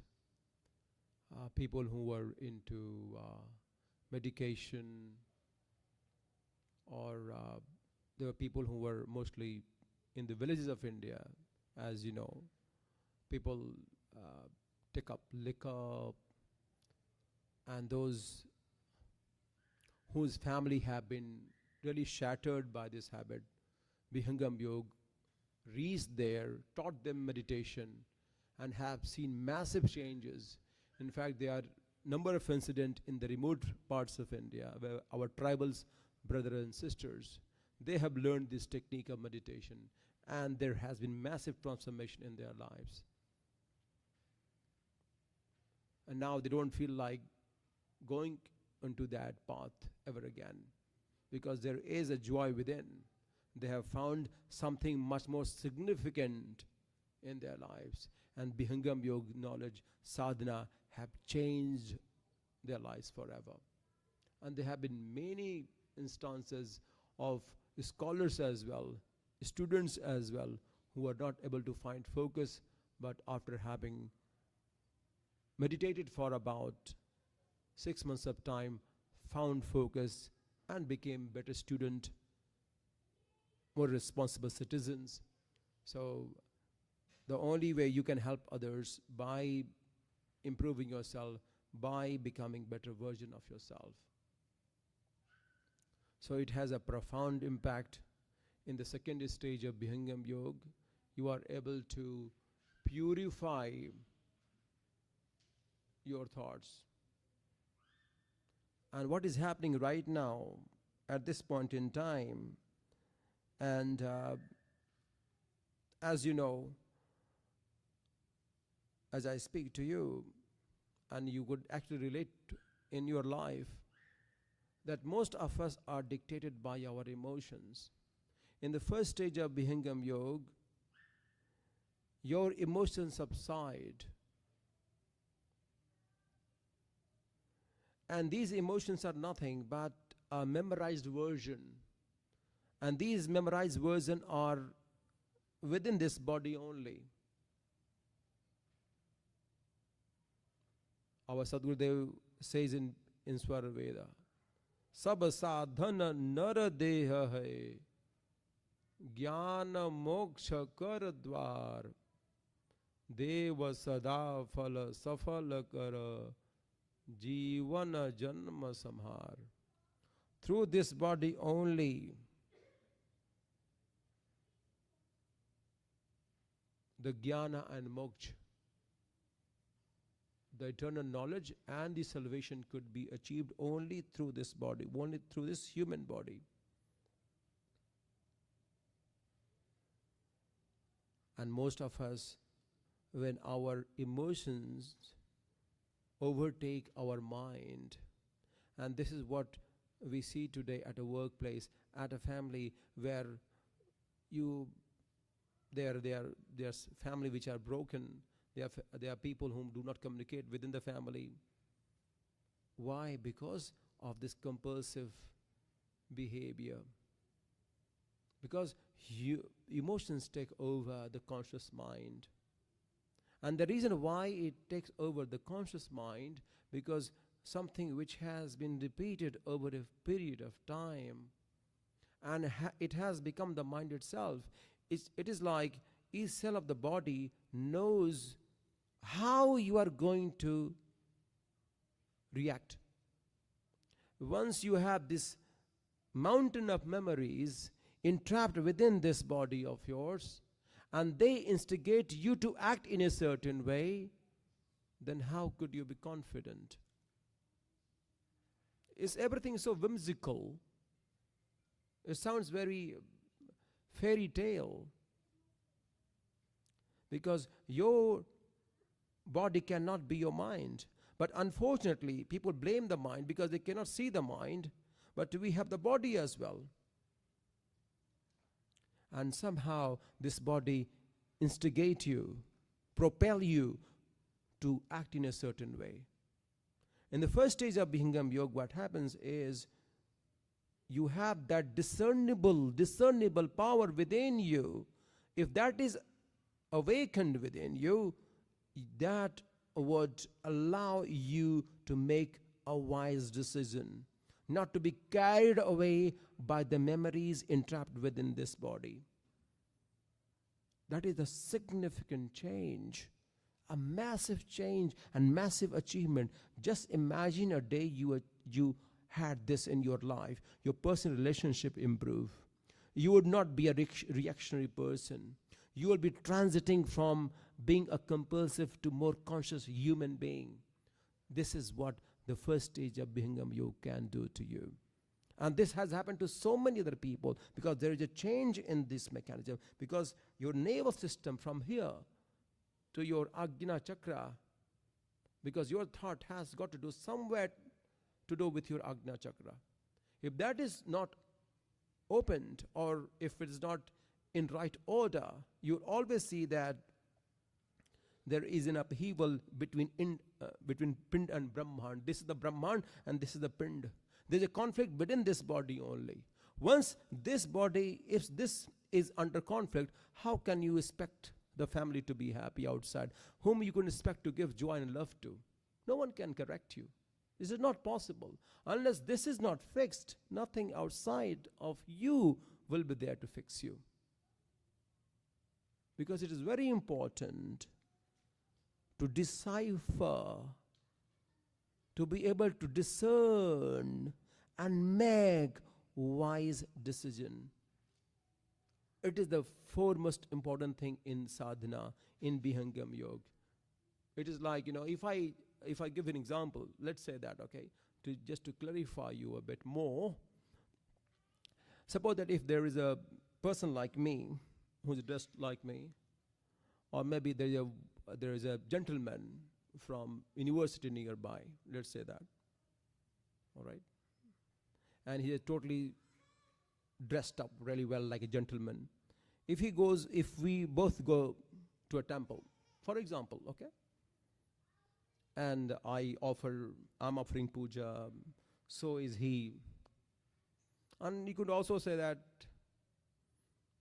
he doesn't spend a lot of time doing puja and all of that. Let's say that. I spend a hell lot of time doing all the rituals. But somewhere after a few days, we meet up and we see that we happen to meet at a public conference. And something happens out there in the public place. And there is a set of circumstance which is created. I lose my temper, use the words which I should not. I defile my tongue. Where is this person who is suit-booted or doesn't spend time doing much of rituals, does not engage himself doing much of rituals? He is calm and composed. Whom do you think is the better person? So even if one comes from a specific background and family, if the power within you can be just dissipated by any event outside of you, what puja are you doing? What's the point of doing any puja? If that puja does not translate into becoming, making you a better version of yourself, it's not worth doing it. It's not worth doing it. The only way you can justify whatever ritual you are into is by exemplifying your action. As simple as that. If you cannot exemplify your action, justify your action, then there is no point doing set of rituals. It has no impact. So it is the need of the hour for each one of us to realize the importance of time and what this moment holds. And that happens with disruption. That happens with the awareness of yourself. And Bhihangam Yoga first stage is all about that. Is all about taking you closer to your own self. And once you are able to incorporate the changes that is required, that could help you to improve as a person, then there will be a significant change. And that's what Bhihangam Yoga is. So it begins with your mind. First, it helps you understand your own emotions. Then gradually, with the blessing of the master, you are able to overcome your emotive self, the highly effusive nature of your emotions. And once you are able to keep a distance and work from your higher version, work from a very evolved perspective, then you would see that you are being better at each moment of your life. In the second stage of Bhihangam Yoga, it is what we call the Ingla, Pingla and Sushmana. Because there is a cycle of moon and earth, and which is at play at all times. Your Surya Nadi is your right, and the left is your moon. So there has to be a harmony within. Now, Sadgurudev Bhagwan has come. Could you please stand up? हम सभी अपने अपने स्थान पर सद्गुरुदेव भगवान के स्वागत के लिए खड़े हो जाएं। बोलिए सद्गुरुदेव की, बोलिए सद्गुरुदेव की। अब स्वामी जी के द्वारा सद्गुरु सदाफल देव जी महाराज के चित्र पर माल्यार्पण, जोरदार ताली से इसका स्वागत करेंगे। बोलिए सद्गुरुदेव की, बोलिए सद्गुरुदेव की। अब स्वामी जी के द्वारा प्रथमाचार्य श्री के चित्र पर माल्यार्पण, हम सभी जोरदार तालियों से इसका स्वागत करेंगे। बोलिए सद्गुरुदेव की, बोलिए सद्गुरुदेव की, बोलिए सद्गुरुदेव की। अब माल्यार्पण के बाद सद्गुरुदेव अपने आसन की ओर बढ़ते हुए हम सभी सद्गुरुदेव का स्वागत करते हुए बोलिए सद्गुरुदेव भगवान की, बोलिए सद्गुरुदेव भगवान की।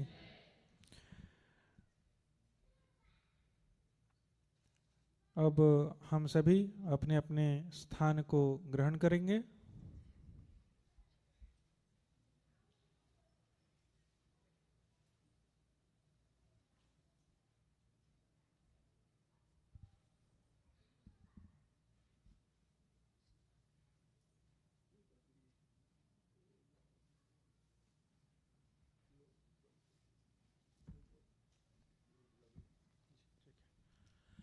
अब सद्गुरुदेव और माताजी के आगमन के पश्चात हम आज के इस संध्याकालीन सत्र के कार्यक्रम को और आगे बढ़ाते हैं और हम चलते हैं माल्यार्पण की कड़ी में, जहां पर हम सद्गुरुदेव का आज के इस संध्याकालीन सत्र में स्वागत करेंगे।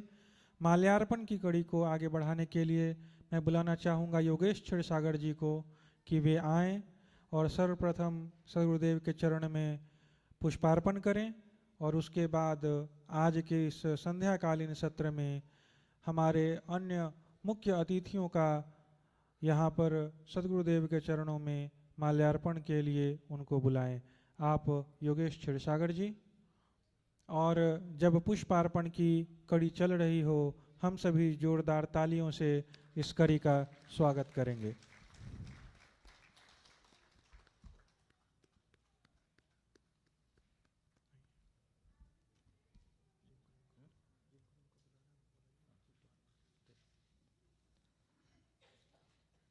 जय सतगुरुदेव सभी को। बहुत बहुत धन्यवाद सुधांशु जी। बोलिए सतगुरुदेव भगवान की। सतगुरुदेव के पावन चरण कमलों में शत शत नमन करते हुए माल्यार्पण की इस कड़ी को आगे बढ़ाना चाहूँगा। आज के इस सत्र में सर्वप्रथम मैं शेखर जोशी जी, जो कि एचएसएस के यहाँ के बहुत बड़े कार्यकर्ता है, मैं उनको बुलाना चाहूँगा। सतगुरुदेव के चरणों में पुष्पार्पण करके सतगुरुदेव से आशीर्वाद ले। इसके बाद सतीश उपाध्याय जी, समीर पोंक्षे जी, आदित्य बोंद्रे जी,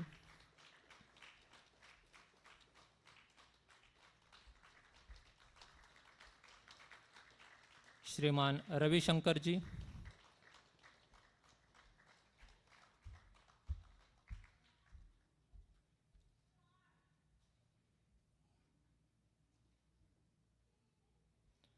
अभिषेक अने, जो कि यूटा से आए पधारे हुए हैं।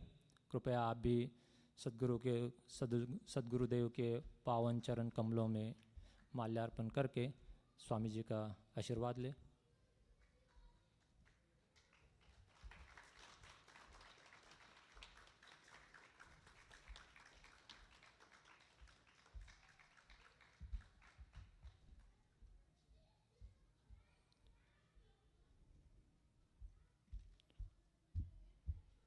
आप सभी का इस सत्र में बहुत बहुत स्वागत है।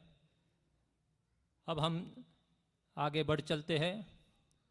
परम पूजनीय भक्तवत्सल जगत जननी गुरु माता जी को उनके पावन चरण कमलों में माल्यार्पण करने के लिए मैं कुछ गुरु भगिनियों को आमंत्रण करना चाहूँगा।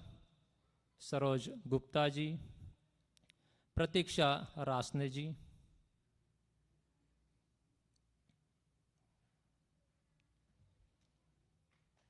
कृपया उन तक पुष्प पहुंचाएं।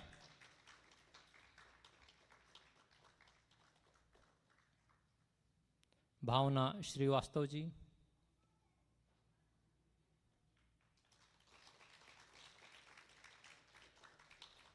जोरदार तालियों से आप सबके उत्साह को बढ़ाते रहिए।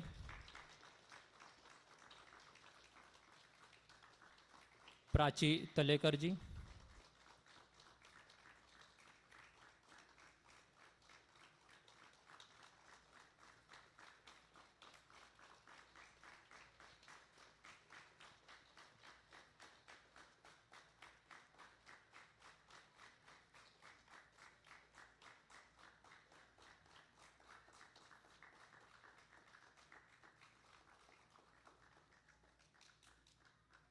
माल्यार्पण की इस कड़ी को हम यहाँ पर समाप्त करते हैं। मैं फिर से आग्रह करूँगा सुधांशु जी को कि इस सत्र को आगे बढ़ाए। जय सतगुरुदेव। बहुत बहुत धन्यवाद योगेश जी।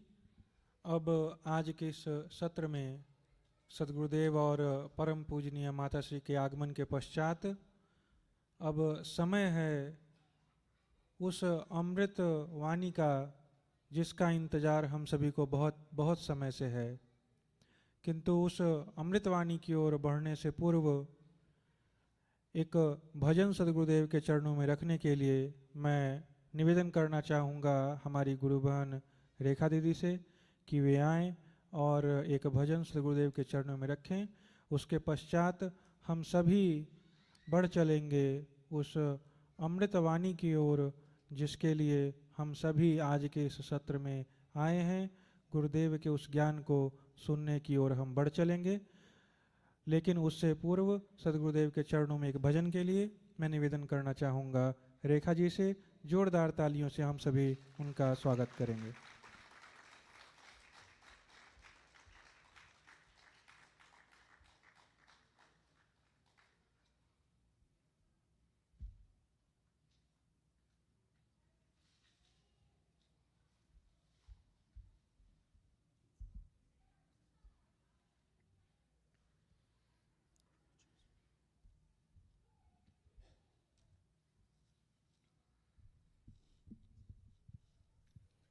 बोलिए सद्गुरुदेव भगवान की जय। बिना सद्गुरु के सुमिरन के नहीं जीव को करारी है। बिना सद्गुरु के सुमिरन के नहीं जीव को करारी है। गर्भ में दुख पावता भजन प्रभु की सकारी है। भय जब गर्भ से बाहर, भय जब गर्भ से बाहर कौल को तू बिसारी है। बिना सद्गुरु के सुमिरन के नहीं जीव को करारी है। भजन सुंदर है सो त्यागा, विषय के सुख में जारी है। सुत वित नारी में भूला, सुत वित नारी में भूला, भजन तजी बन नारी है। बिना सद्गुरु के सुमिरन के नहीं जीव को करारी है। श्वासो श्वास हरि सुमिरो, कुशल तब ही तुम्हारी है। श्वासो श्वास हरि सुमिरो, कुशल तब ही तुम्हारी है। सदा फल मुक्ति हो जग से, सदा फल मुक्ति हो जग से, नहीं तो दुख भारी है। बिना सद्गुरु के सुमिरन के नहीं जीव को करारी है। बिना सद्गुरु के सुमिरन के नहीं जीव को करारी है। बोलिए सद्गुरुदेव भगवान की जय।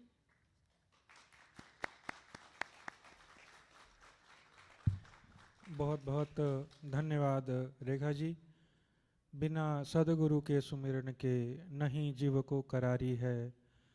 इतना मधुर भजन अपने स्वर से सद्गुरुदेव के चरणों में आपने रखा और हम सभी का, नॉर्थ अमेरिका के गुरु भाई गुरु बहन आध्यात्मिक जिज्ञासुओं का और विशेषकर से कैरी नॉर्थ कैरोलिना में जितने भी लोग आज जुड़े हैं वो कितने बड़भागी हैं कि वह सद्गुरु जिनके बारे में इस भजन में चर्चा हो रही है वह आज हम सभी के बीच विद्यमान हैं। वह सद्गुरु जिनके ज्ञान की चर्चा हम आज के इस सत्र में शुरू से ही करते आ रहे हैं, जिनके बारे में कहा गया माया लोक छुड़ाय कर चेतन लोक निवास, सद्गुरु ताको जानिए भक्ति मुक्ति जही पास। वह सद्गुरुदेव भगवान हम सभी के बीच आज मंचासीन हैं।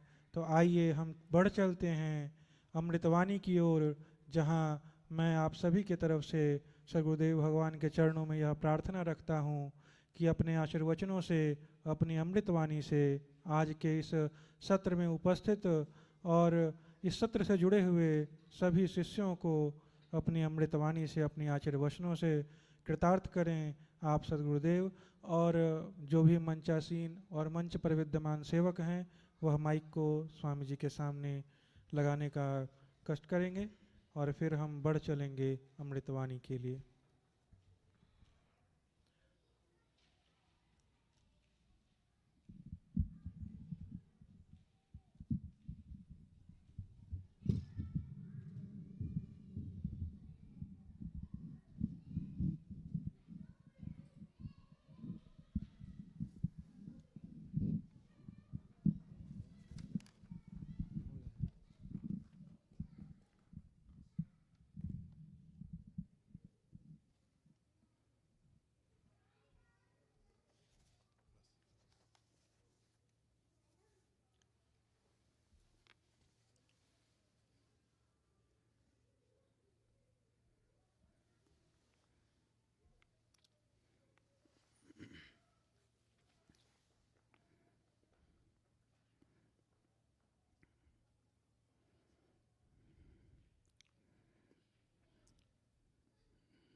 एको देव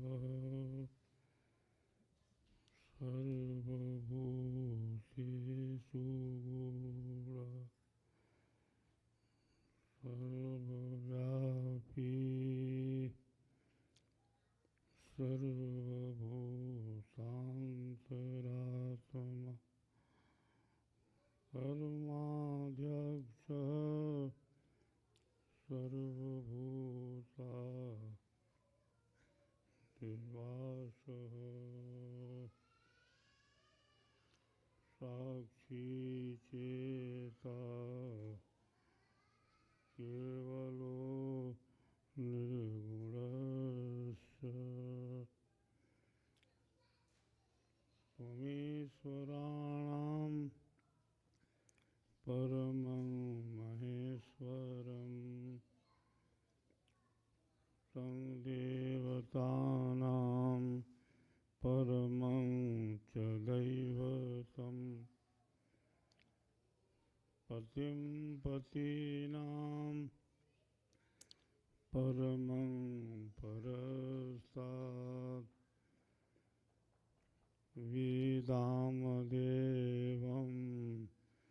भुवनेश्वमेध्यम् ब्रह्मानन्दं परमसुखदं केवलं ज्ञानमूर्तिं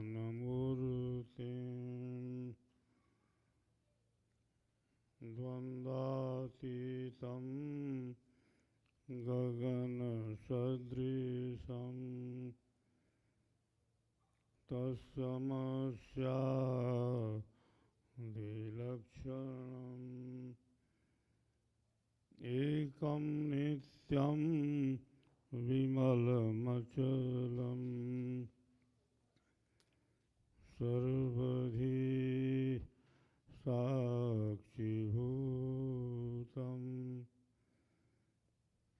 भावातीतं त्रिगुणरहितं सद्गुरुं त्वं नमामि। अखण्डमण्डलाकारं व्याप्तं येन चराचरं तत्पदं दर्शितं येन तस्मै श्रीगुरुवे नमः।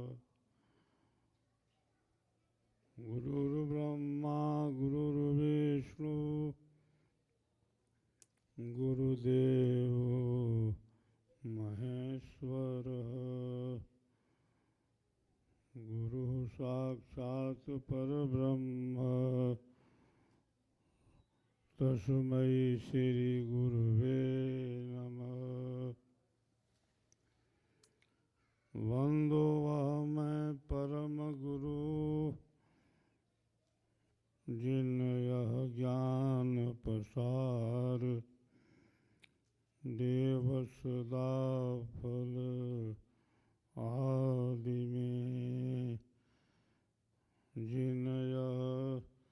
शब्द उचार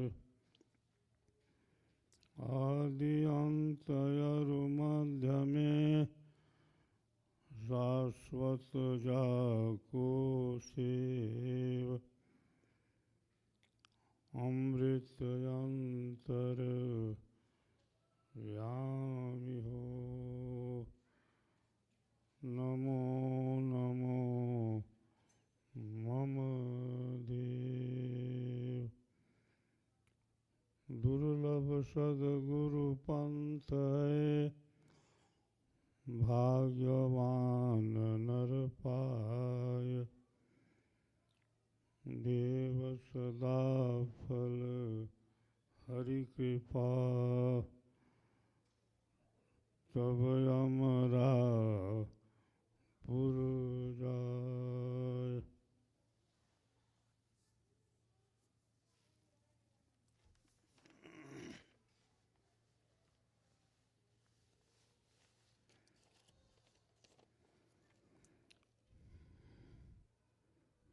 ब्रह्म विद्या विहंगम योग मार्ग के अंतर्राष्ट्रीय प्रचारक प्रधान उपदेष्टा शुद्ध ज्ञान प्रवाही Sant Namdev ji Maharaj, Shrimati Saroj Sharma ji, HSNC temple, Lalit Mahadeshwar president HSNC temple, Shekhar Joshi ji HSM, Satish Upadhyay ji HSS, Chandan HSS, Sameer Pauchhe HSS, Manish Gupta ji Belgium, Abhishek Ane Utah, Anchal Verma ji Philadelphia, Niranjan Kumar ji Atlanta, Rajkumar Gupta ji New Jersey, Sudhanshu ji Delaware, Utkarsh Asthana ji Petersburg, Ravishankar ji Texas, Kapil Joshi ji Petersburg, Shrirang Dolas, Amit Talekar, Manoj Gupta, Yogananda व्याम, रेखा गुप्ता, अंजलि कुमारी, विनीता प्रसाद, नेहा कुमारी, सुरुचि अस्थाना, ज्योति कुमारी, माया वर्मा, मेघा जोशी, रंजनी सेठी, भावना श्रीवास्तव, सरोज गुप्ता, गीत रावत, प्राची तरेकर, सोशदी डोलस, प्रतीक्षा रासने, प्राची क्षीरसागर, योगेश क्षीरसागर।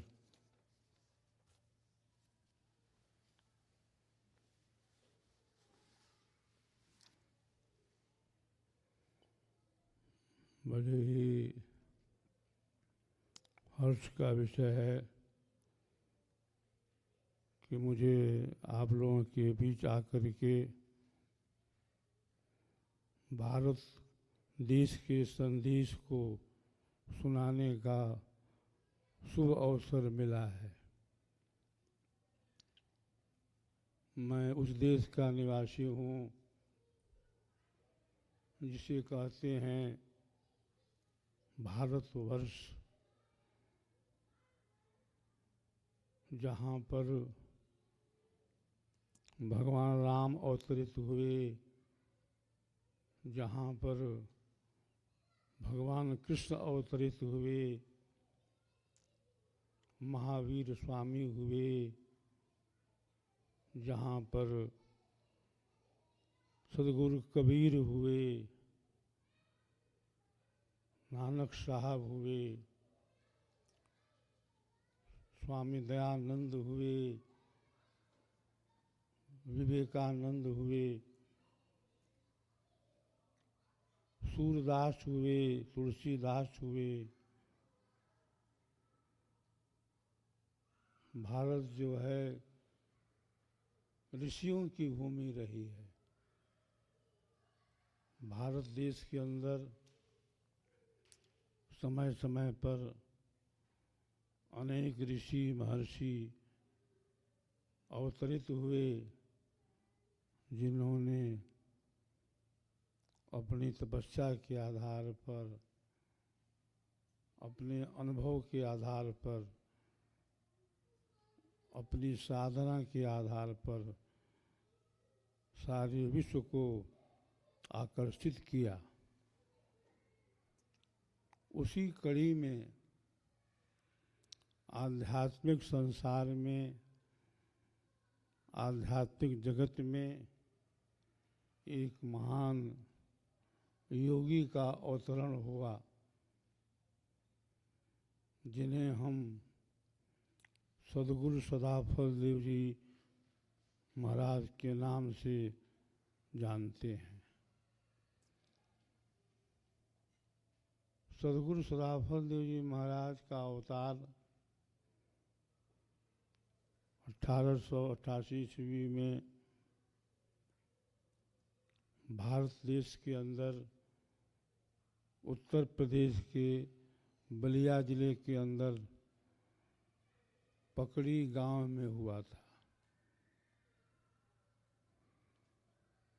सदगुरु सदाफल देव जी महाराज का जीवन आध्यात्मिकता से, ब्रह्म विद्या से ओतप्रोत था। सदगुरु सदाफल देव जी महाराज ने विश्व के सामने एक संदेश दिया। वह संदेश है ब्रह्म विद्या का।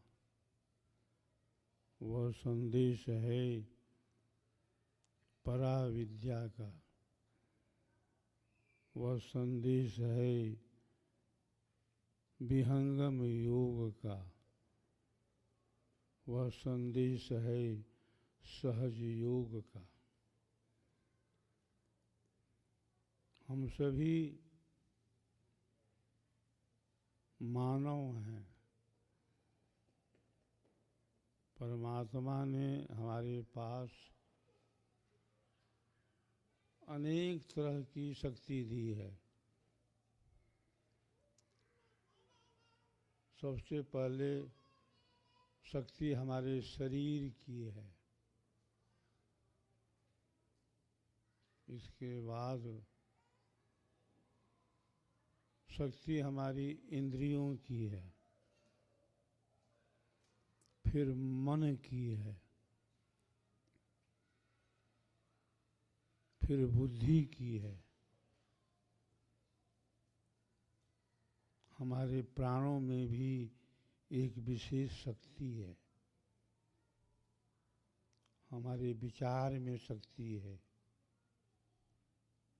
हमारी मेधा में शक्ति है। हमारी प्रज्ञा में शक्ति है। एक शक्ति ऐसी है जो शरीर की शक्ति से, इंद्रियों की शक्ति से, मन की शक्ति से, विचार की शक्ति से, बुद्धि की शक्ति से, प्राण की शक्ति से, मेधा की शक्ति से, प्रज्ञा की शक्ति से पृथक है। वही शक्ति है आपकी अपनी शक्ति, जिसे हम कहते हैं आत्मिक शक्ति, जिसे हम कहते हैं आध्यात्मिक शक्ति। आध्यात्मिक शक्ति के प्रभाव से ही भारत देश सदैव से गुरु था, गुरु है और गुरु रहेगा।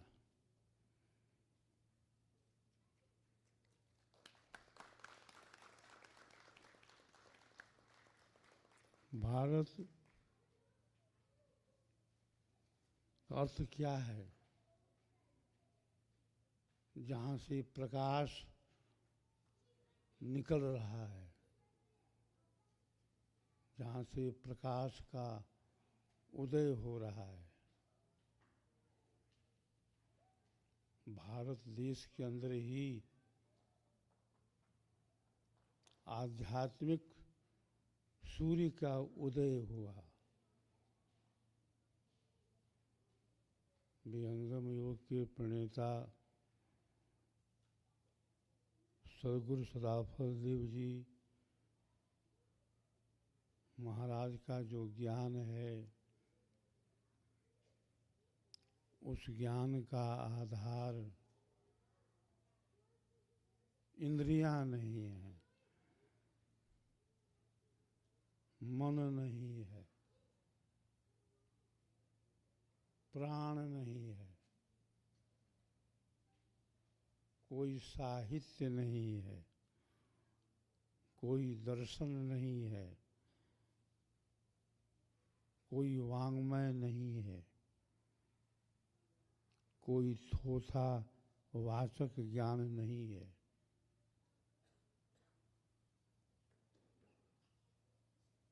सदगुरु सदाफल देव जी महाराज का जो ज्ञान है, बंधुओं, अनुभव है।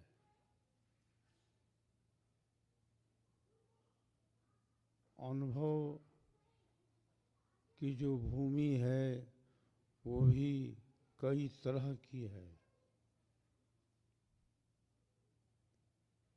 अभी हमको अपना अनुभव है, शरीर का अनुभव है,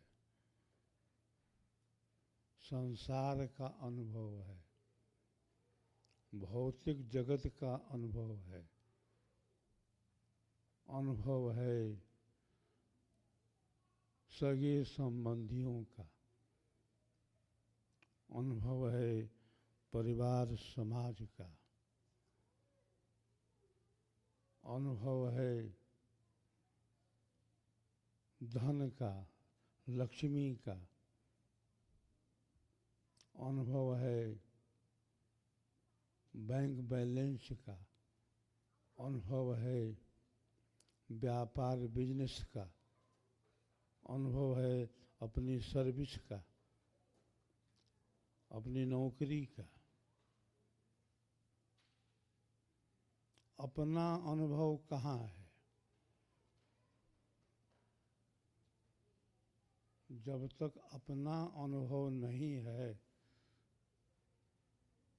तब तक हमारा जो ज्ञान है वह अधूरा है, अपूर्ण है। उमा कहूँ मैं अनुभव अपना,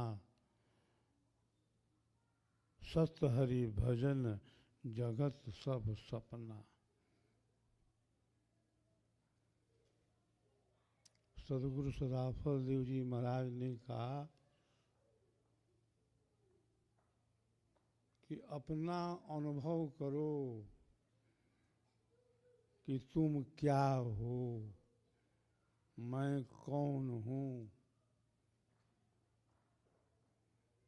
एक बच्चे से हम पूछते हैं तुम कौन हो, क्या करता है? शरीर पर हाथ रखता है, कहता है कि यही मैं हूँ। तो क्या हम लोग शरीर हैं?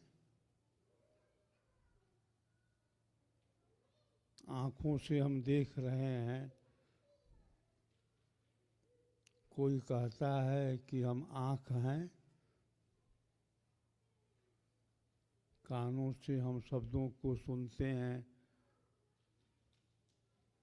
कोई कहता है कि हम कान हैं। नासिका जो है इसके अंदर ग्रहण शक्ति है। कोई कहता है कि हम नासिका हैं।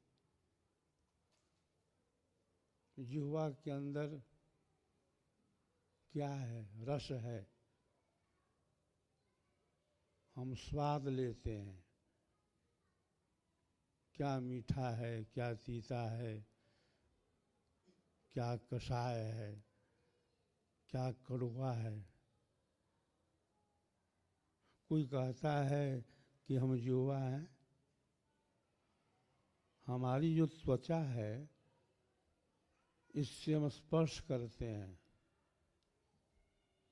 कोई कहता है कि हम त्वचा हैं। हाथ पैर से चलते फिरते हम काम करते हैं। कोई कहता है कि हम हाथ हैं अथवा हम पैर हैं। सभी कहते हैं मेरी आँख, मेरी नासिका, मेरी जिह्वा, मेरा शरीर, मेरा मन, मेरी बुद्धि, मेरी वाणी। ये साबित करता है कि शरीर कुछ और है और शरीर में रहने वाला कोई दूसरा है। शरीर जो है बंधुओं, जैसे आपका मकान है, आपका घर है, तो मकान घर में आप रहते हैं, लेकिन मकान घर आप नहीं हैं। मकान घर आपका आवास स्थान है। मकान घर आपका निवास स्थान है। पक्षी रहता है पिंजरे के अंदर, लेकिन पक्षी जो है वो पिंजरा नहीं है।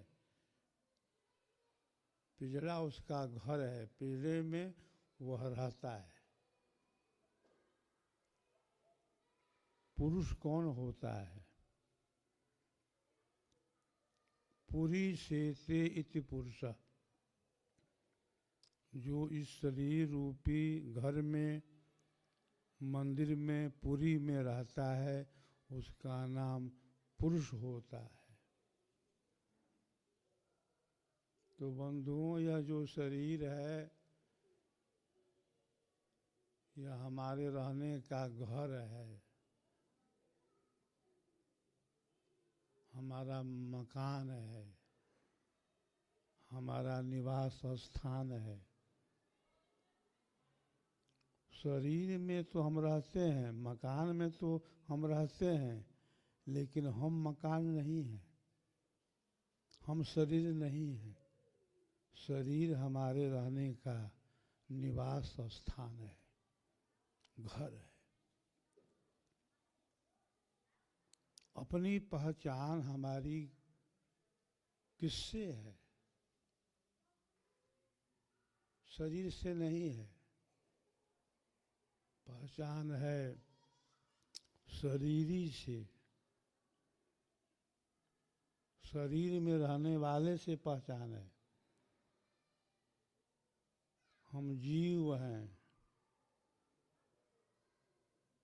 हम आत्मा हैं।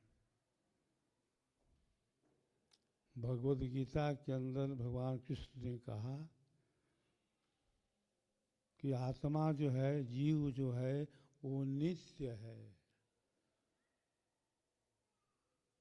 उसका नाश नहीं होता। आत्मा जिसे हम जीव कहते हैं कभी मरती नहीं है। कौन मरता है? किसकी मृत्यु होती है? शरीर की होती है, हमारी मृत्यु नहीं होती।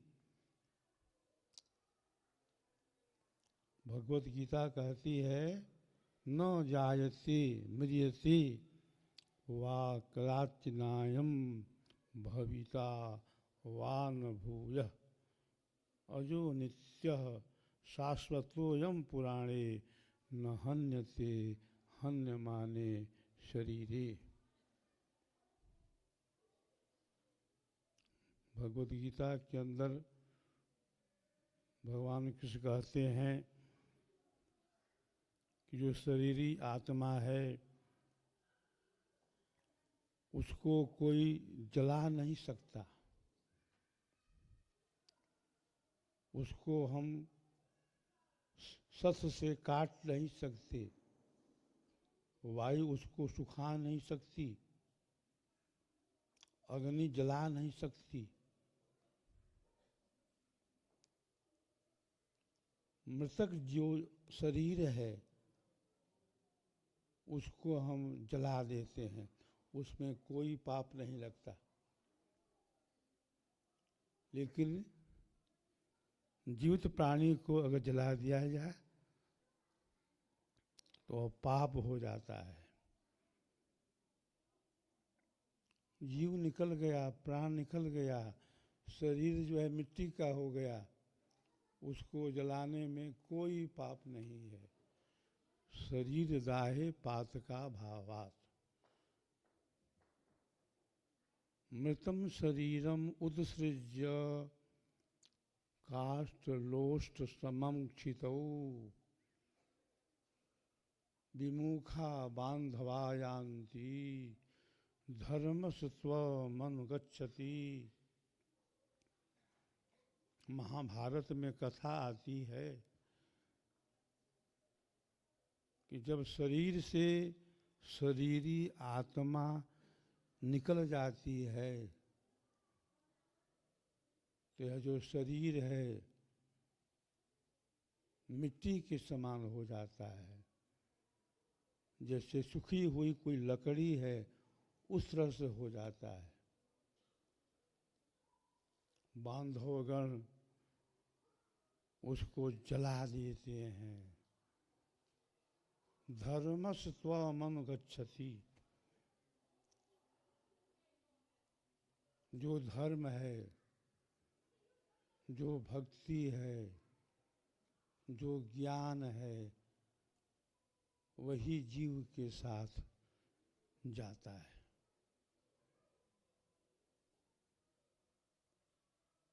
यह जो जीव है अनादिकाल से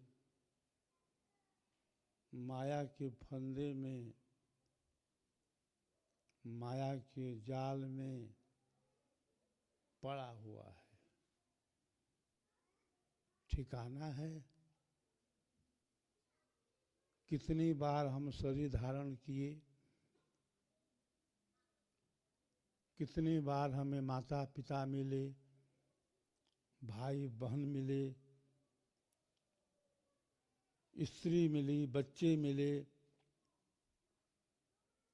पुत्र पौत्र मिले,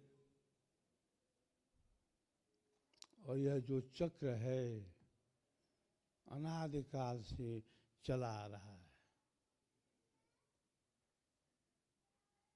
ऋषियों ने कहा कि संसार के अंदर 84 लक्ष योनियां हैं। गोस्वामी तुलसीदास जी कहते हैं रामायण के अंदर, आकर 4,84,000 योनि भ्रमत जीव अविनाशी, फिरत सदा माया के फेरे, गुण स्वभाव सत ज्ञान घनेरे। माया का जो राह है फंदा, या से उबरे कोई कोई बंदा।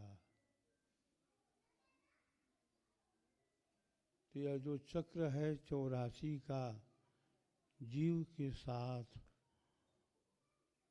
अनादिकाल से लगा हुआ है। 184 भोग के पौ पर अटका आय, अब की पासा ना पड़े तो फिर 84 जाए। यह जो मानव का शरीर है बहुत ही दुर्लभ है। मानव का शरीर बड़े ही सौभाग्य से मिलता है। तुलसीदास जी रामायण के अंदर कहते हैं, बड़े भाग्य मानुष तन पावा, सुर दुर्लभ सदग्रंथन गावा। साधन धाम मोक्ष कर द्वारा, जिन पाय परलोक समारा।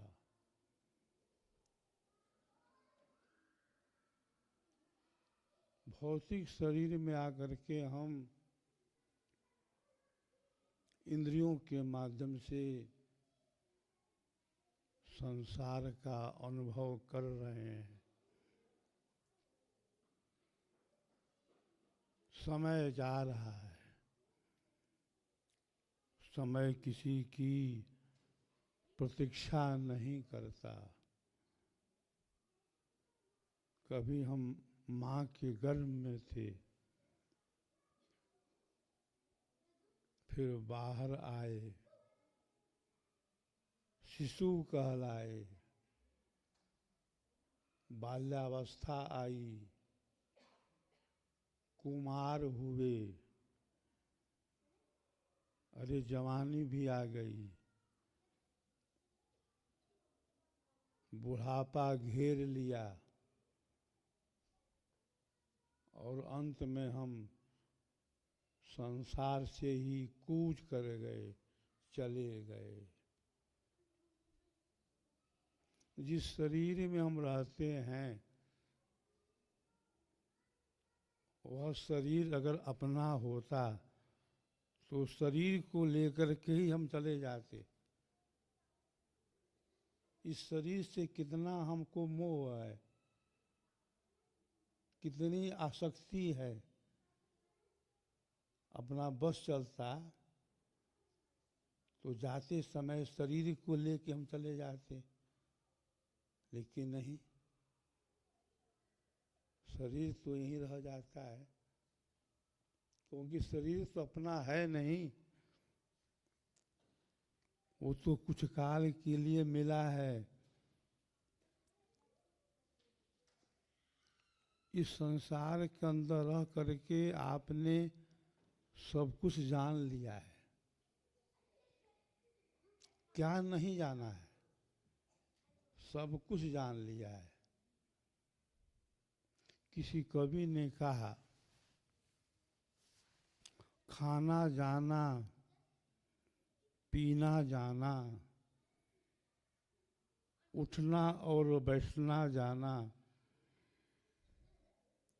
माई बाप सभी को तूने जाना है।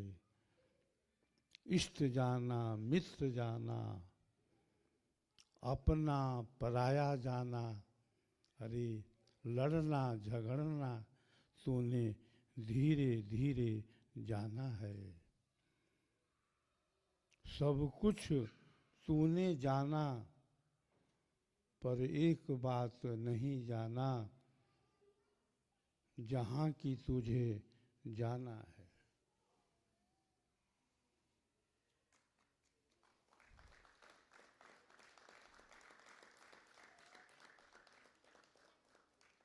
अरे सुबह होती है, सुबह होती है, शाम होती है,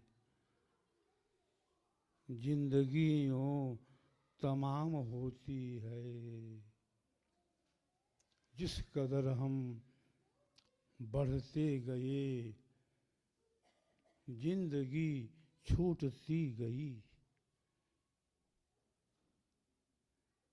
जिस कदर हम बढ़ते गए, जिंदगी छूटती गई।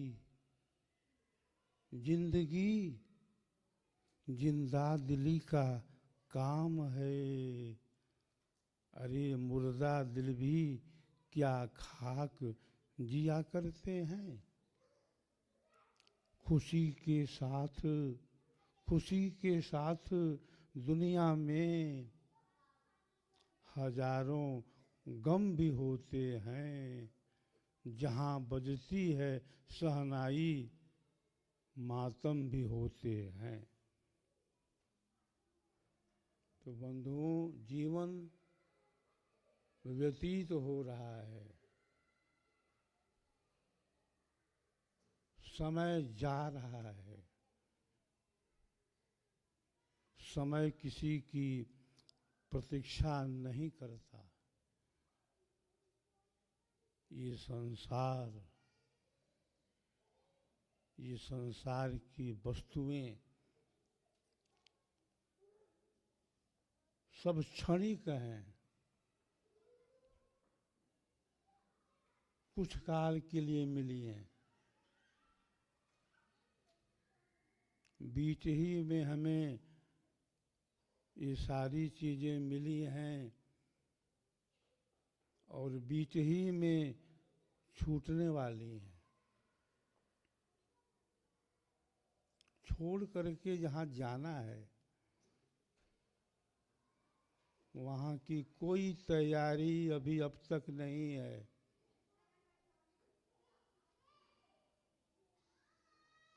कोई भी संसार छोड़ करके जाना नहीं चाहता।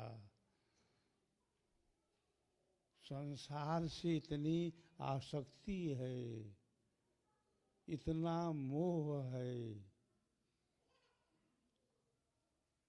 अपने शरीर से, सगे संबंधियों से,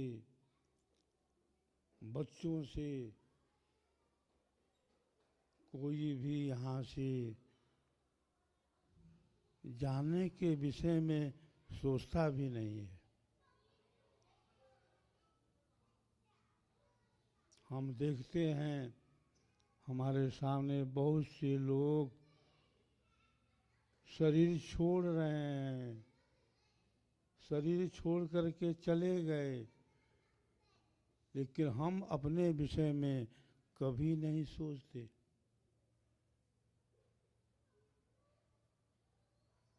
माया मरे न मन मरे, मरमर जाय शरीर, कबीर अचंभा होत है, मन नहीं बांधे धीर।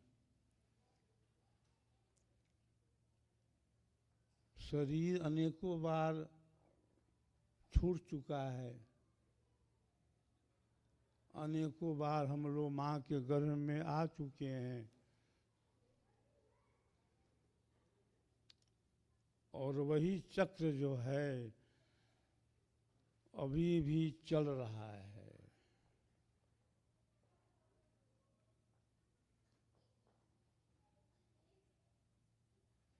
जिसको छोड़ करके अंत में जाना है, उसके प्रति हमारी कितनी आसक्ति है।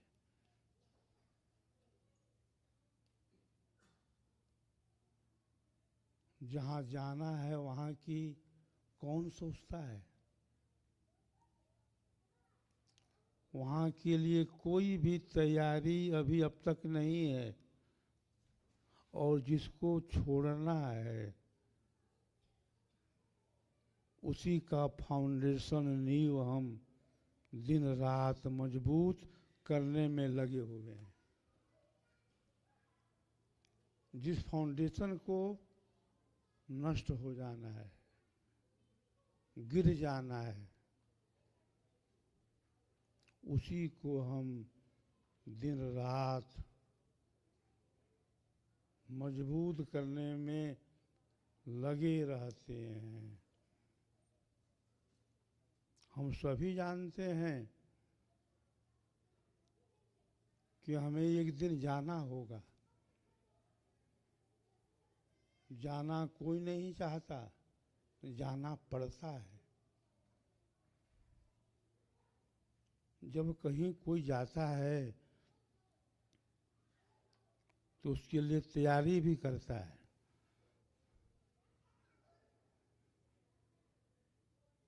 तो हमारे पास तैयारी सब यहीं की हो रही है।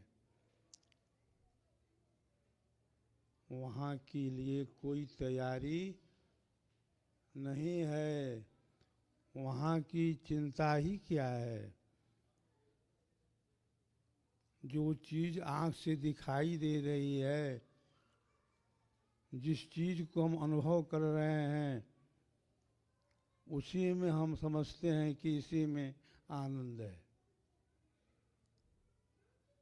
वहाँ की कौन सोचता है। पढ़े अविद्या में सोने वालों, खुलेगी आंखें तुम्हारी कब तक। शरण में जाने को सदगुरु के करोगे तैयारी तू कब तक। गया वो बचपन खेल में, चढ़ी जवानी वो 4 दिन की। समय बुढ़ापे का अति कठिन है। अरे ऐसे पड़े रहोगे अनाड़ी कब तक। पड़े अविद्या में सोने वालों, खुलेगी आंखें तुम्हारी कब तक। एक गजब है, एक गजब है तेरी चित्र सारी। मिली है तुमको मनोहर नारी। एक गजब है तेरी चित्र सारी, मिली है तुमको मनोहर नारी।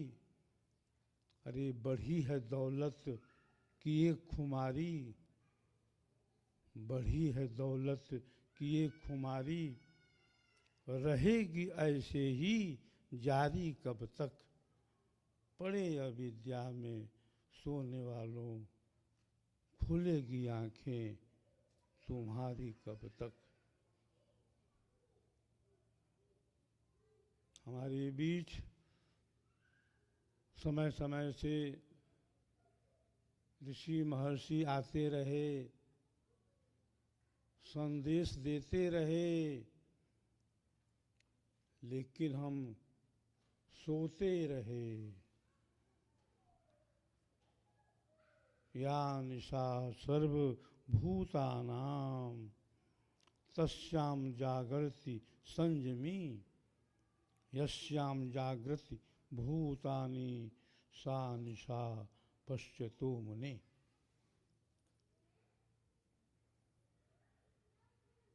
एक ज्ञान है, एक अज्ञान है। एक धर्म है, एक अधर्म है। एक नित्य है, एक अनित्य है। एक अर्ध है, एक ऊर्ध है। एक जड़ है, एक चेतन है। दुख भी है, सुख भी है। इस संसार के अंदर केवल दुख ही है ऐसी बात नहीं है, सुख भी है। लेकिन वह सुख कैसा है? गुलाब का फूल देखे हैं आप? गुलाब के फूल के साथ कांटा लगा रहता है। खूब बढ़िया पकवान बना है, मिष्ठान बना है, उसमें पॉइजन मिला दिया गया है। ऐसे ही संसार का सुख है। अरे किस काम का ऊंचा महल जो तू बनाया, किस काम का ऊंचा महल जो तू बनाया, किस काम का लाखों का तोड़ा जो तू कमाया, रथ हाथियों का झुंड भी किस काम आया। अरे तू जैसा आया था वैसा ही जाएगा। तेरे सफर में सवारी के खातिर क्या रहेगा? कंधों पर ठठरी का ठेला रहेगा। रे मन ये 2 दिन का मेला रहेगा। हम सभी लक्ष्मी के गुलाम हैं, धन के दास हैं। धन जो है किसी का नौकर नहीं है। लक्ष्मी जो है किसी का दास नहीं है। कवि कहते हैं दौलत आएगी कभी मेरे काम। पर बता दो भाइयों यह धन हुआ किसका भला गुलाम। समझा गए उपदेश हरिश्चंद्र कृष्ण राम। दौलत नहीं रहती है दुनिया में, रहता है सिर्फ नाम।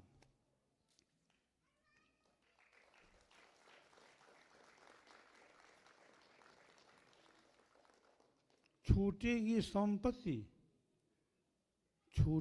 संपत्ति यहाँ की यहीं पर। अरे तेरे कमर में न ढेला रहेगा। रे मन ये 2 दिन का मेला रहेगा। कायम न जग का ये झमेला रहेगा। अंतिम काल में क्या होगा? साथी चलेंगे, साथी बढ़ेंगे, गंगा के जल बिंदु पान तक। अर्धांगिनी बढ़ेगी केवल मकान तक।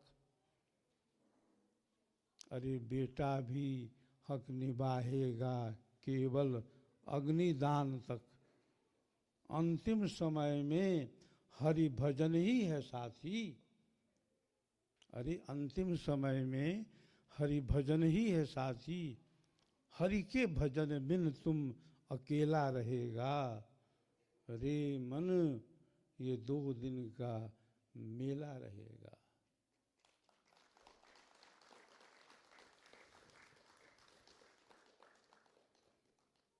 न गाया ईश गुण,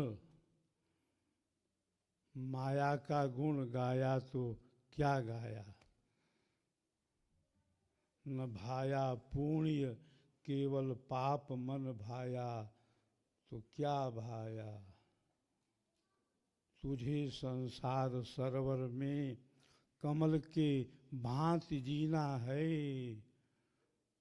न छोड़ी वासना घर द्वार छोड़ा तो क्या छोड़ा। न भाया पुण्य केवल पाप मन भाया तो क्या भाया। परम अनुपम गगन चुंबी महल अपना बनाने को परम अनुपम गगनचुंबी। महल अपना बनाने को किसी दीन दुखिया का झोपड़ा ढाया तो क्या ढाया। किसी दीन दुखिया का झोपड़ा ढाया तो क्या ढाया। न भाया पुण्य केवल पाप, मन भाया तो क्या भाया। न गाया ईश गुण, माया का गुण गाया तो क्या गाया। धन माल अपार बटोर भले, कवि कहता है धन माल अपार बटोर भले, पर इतना ध्यान अवश्य रखे, अपना घर बार बसाने को किसी दीन दुखिया का घर बर्बाद न कर। प्रभु से डर, प्रभु से डर। तो हमें डरना है किससे? प्रभु से, परमात्मा से, जो संसार का करता है, धरता है, नियामक है, साक्षी है, फल प्रदाता है, लय करता है, सर्वशक्तिमान है। सद्गुरु प्रभु से जो डरता है वही कुछ जीवन में कर पाता है।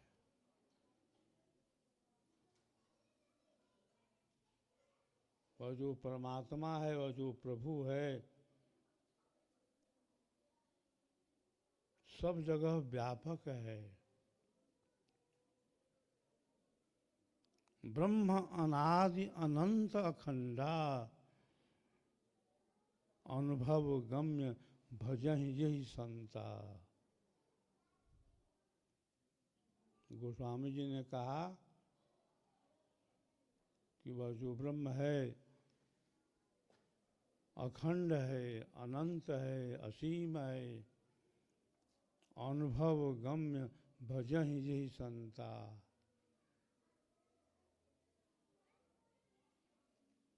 अनुभव की भूमि कहाँ है?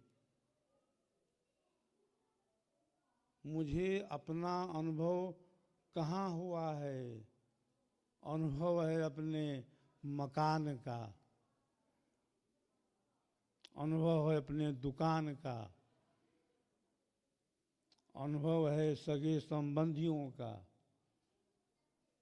अनुभव है व्यापार बिजनेस का, बैंक बैलेंस का, मोटर गाड़ी का। अपना अनुभव कहाँ है? अपना अनुभव जब तक नहीं है तब तक शरीर धारण करना जो है, कहा गया है, क्या निरर्थक है। आहार निद्रा भय मैथुनम च, सामान्य में तत्व पशुभी नराणाम। धर्मो हि तेषां मधिको विशेषो, धर्मेण हीना पशुभिः समाना। आहार, भोजन, निद्रा, भय और मैथुन, पशु में और मनुष्य में एक समान है। मनुष्य भी भोजन करता है, अपना आहार लेता है। पशु भी जो है अपना आहार लेता है। मनुष्य को भी भूख लगती है, पशु को भी भूख लगती है। पशु भी सोता है और मनुष्य भी सोता है। मनुष्य भी बाल बच्चे पैदा कर लेता है और पशु भी करता है। हमको भी डर लगता है और पशु पक्षियों को भी डर लगता है। तो हमारे में और पशु में क्या अंतर है? धर्मो ही तेषाम अधिको विशेषो। धर्म ही जो है विशेष है। परमात्मा ने हमारे पास बुद्धि दी है, विचार दिया है। आज हम जा रहे हैं चंद्रलोक पर। यह जो युग है बैलगाड़ी का नहीं है, इंटरनेट का है, कंप्यूटर का है। हम सभी बुद्धिजीवी हैं, पढ़े लिखे हैं। ऐसा नहीं है कि कोई भी आकर के कुछ कह दे और उसको हम मान लें। यह जो युग है वैज्ञानिक है, इंटरनेट का है, कंप्यूटर का है। हम बुद्धि पर बल देंगे, अपने विचार से कार्य करेंगे। क्या अच्छा है, क्या बुरा है, क्या शुभ है, क्या अशुभ है, क्या धर्म है, क्या अधर्म है, क्या ज्ञान है, क्या अज्ञान है, क्या जड़ है, क्या चेतन है, इसका विवेक हमारे पास है। हम सभी बुद्धिजीवी प्राणी हैं। हम भली भांत अपना हानि लाभ समझ रहे हैं। हमें क्या करना है, क्या नहीं करना है, हमारे हित में क्या है और अहित में क्या है, सब कुछ जानते हुए भी हम अपने को नहीं जान पाए।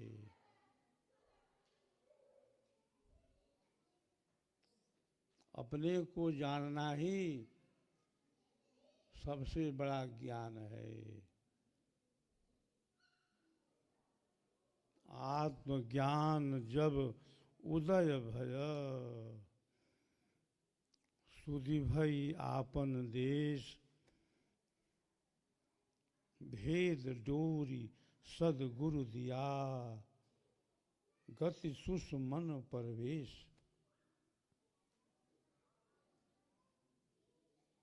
बंधुओं, हमें अपने स्वरूप को पहचानना है कि मेरा स्वरूप क्या है, मैं कौन हूँ। अपने बाहुबल से दुनिया को जीता तो क्या जीता। अरे जो अपने मन को जीत लेवे वही बलवान होता है।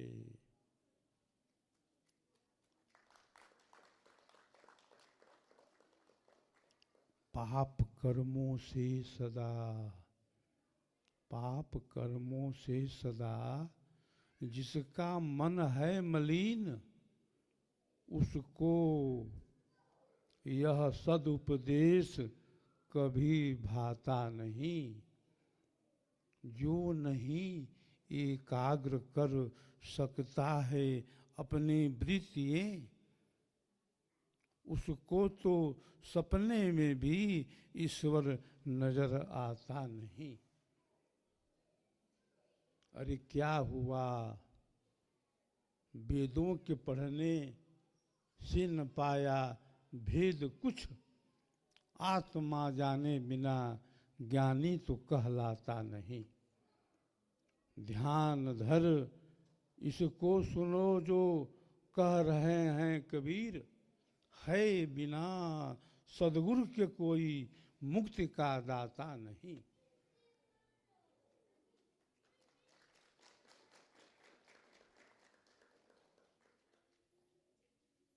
एक प्रभु है और एक सदगुरु है। प्रभु जो है, परमात्मा जो है, सब कुछ दे देता है,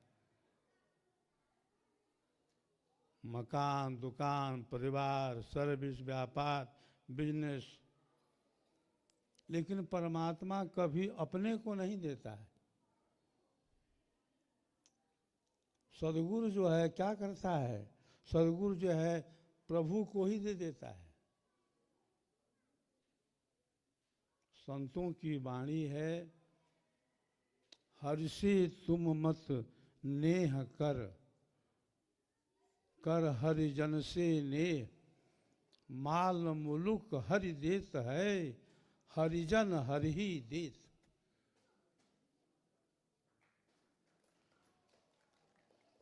परमात्मा सब कुछ देने के बाद अपने को कभी नहीं देता, लेकिन परमात्मा का जो दूत है, जो संदेशी है, जो सदगुरु है, वो क्या करता है?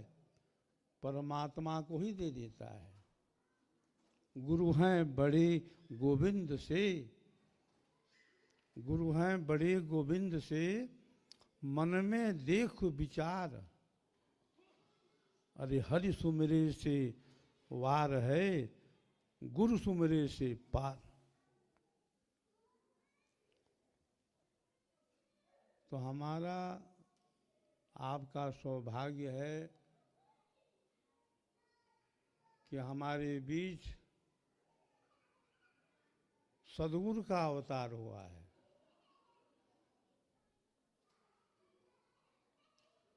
किसी के पास 12 कला है, किसी के पास 16 कला भी है,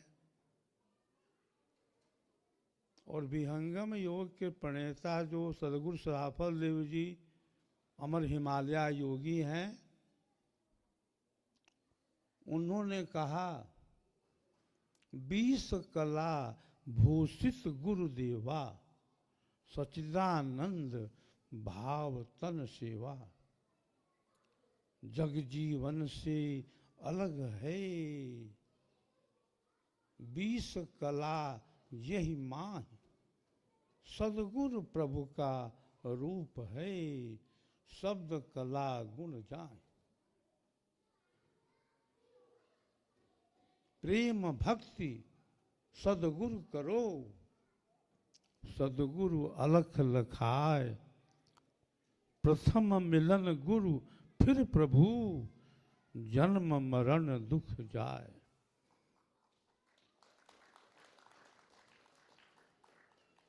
चारों युग में प्रकट हो सार शब्द उपदेश, करे मुक्ति जग जीव की, पहुँचे अपने देश। विहंगम योग के प्रणेता सदगुरु सराफल देव महामुनि ने कहा, सदगुरु प्रभु अंतर नहीं, अस सुबोध जन होय, गुरु मूर्ति बस गगन में, पल पल निरखो सोय। अरे सदगुरु प्रभु कछु नाही भेदा,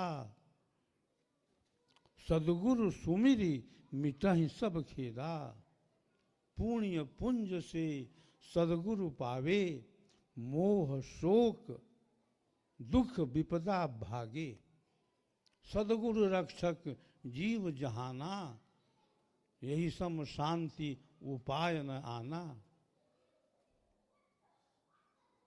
ऋषि मुनि योगी गुरुपद सेवे, राम कृष्ण यही मत देवे। कथा आती है, भगवान राम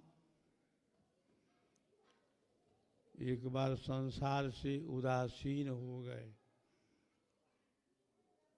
दुखित हो गए, चले गए अपने गुरु वशिष्ठ मुनि के पास, निवेदन करने लगे कि गुरुवर, इस संसार सागर में बड़ा दुख है, उस दुख से निवृत्ति कैसे होगी? संसार के दुख से जीव कैसे अलग होगा? वशिष्ठ मुनि जी क्या कहते हैं भगवान राम को? जन्मांतर सता व्यस्था राम संसार संस्थिति सचिराभ्या योगे न क्षीयते कश्चित। वशिष्ठ मुनि कहते हैं कि हे राम, यह जो जीव है जिसे हम आत्मा कहते हैं, अनादिकाल से अनेक जन्मों से संसार के बंधन से जकड़ा हुआ है, संसार के बंधन में पड़ा हुआ है। उस बंधन से छुटकारा तभी होगा, कब होगा? जब जीव चिरकाल तक योग का अभ्यास करेगा। हम लोग रामायण तो पढ़ते हैं, लेकिन अनुभव क्या करते हैं?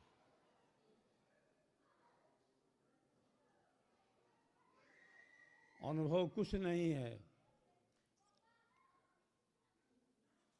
बस पाठ पारायण रह गया है। धर्म ते विरति योग ते ज्ञान,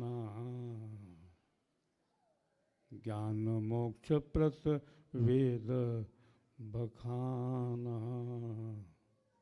धर्म से विरति योग से ज्ञान। गोस्वामी जी कहते हैं रामायण के अंदर कि धर्म से वैराग्य होता है और योग से ज्ञाना, योग से ज्ञान होता है। हम लोग योग ही छोड़ दिए, हम लोग तो पाठ पारायण में लगे रह गए। हरि हर समाया हरियालियों में, वही झूमता है झुकी डालियों में। पहाड़ों सागर पर उसी के हैं जलवे, वही गरजता है घटा कालियों में।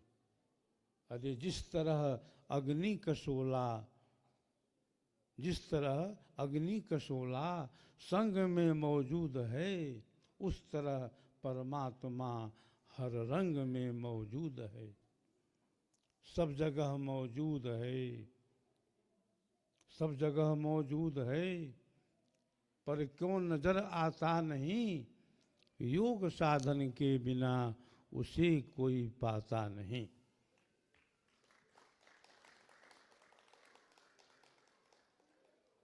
तो वह योग साधन क्या है? जिस योग साधन के द्वारा प्रभु परमात्मा की प्राप्ति होती है, उसी का ज्ञान हमें प्राप्त होता है विहंगम योग के द्वारा, सद्गुरु के द्वारा। अपनी शक्ति का अनुभव हम कब कैसे करेंगे? सब जगह चल रहा है योग, ध्यान। 21 जून को पूरे वर्ल्ड में प्रत्येक साल हम योगा दिवस मनाते हैं। भारत के यशस्वी प्रधानमंत्री श्री नरेंद्र मोदी जी के माध्यम से यह प्रस्ताव दिया गया था संयुक्त राष्ट्र संघ में, और वह प्रस्ताव पारित भी हो गया। भारत देश को ऐसा प्रधानमंत्री अब तक तो कोई नहीं मिला जिसने अंतर्राष्ट्रीय योग दिवस को मनाने का सुझाव दिया। भारत देश यशस्वी प्रधानमंत्री नरेंद्र मोदी के द्वारा बहुत तेजी से विकास पथ पर आरूढ़ हो चला है।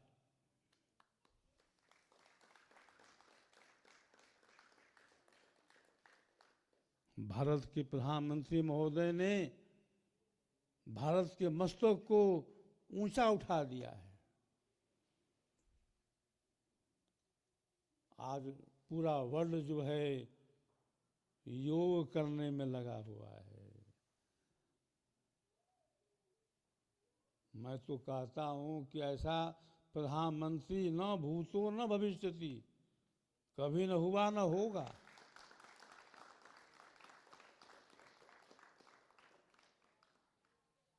जिसने भारतीय संस्कृति को लेकर के, अध्यात्म को लेकर के, योग को लेकर के भारत देश का मान बढ़ाया। बंधुओं, योग दिवस तो हम मनाते हैं, लेकिन हम अब तक नहीं समझ पाए हैं कि योग है क्या। योग से हम क्या समझते हैं? कुछ आसन कर लिए, कुछ प्राणायाम कर लिए, भस्त्रिका कर लिए, अनुलोम विलोम कर लिए। क्या यही योग है? कपालभाति भी हो गया, भस्त्रिका भी हो गई, अनुलोम विलोम भी हो गया।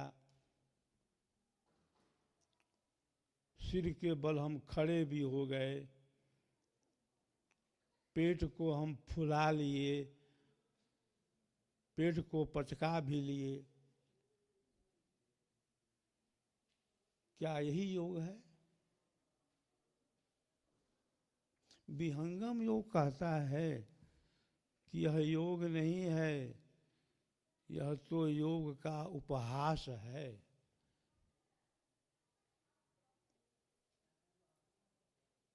आसन प्राणायाम योग का एक अंग है। ऋषि ने अपने ग्रंथ में लिखा है कि योग के 8 अंग होते हैं। यम, नियम, आसन, प्राणायाम, प्रत्याहार, धारणा, ध्यान और समाधि। आसन प्राणायाम अपने में संपूर्ण योग नहीं है। यह संदेश एकमात्र पूरे वर्ल्ड में विहंगम योग संस्थान देता है। सदगुरु सदाफल देव जी महाराज ने अपने आध्यात्मिक ग्रंथ स्वर वेद में क्या लिखा है? योगन वाणी से बने, योगन आसन साध, योगन प्राणायाम है, कुंभक विविधन साध। योगन वाणी से बने, योग न आसन साध, योग न प्राणायाम है, कुंभक विविध न साध।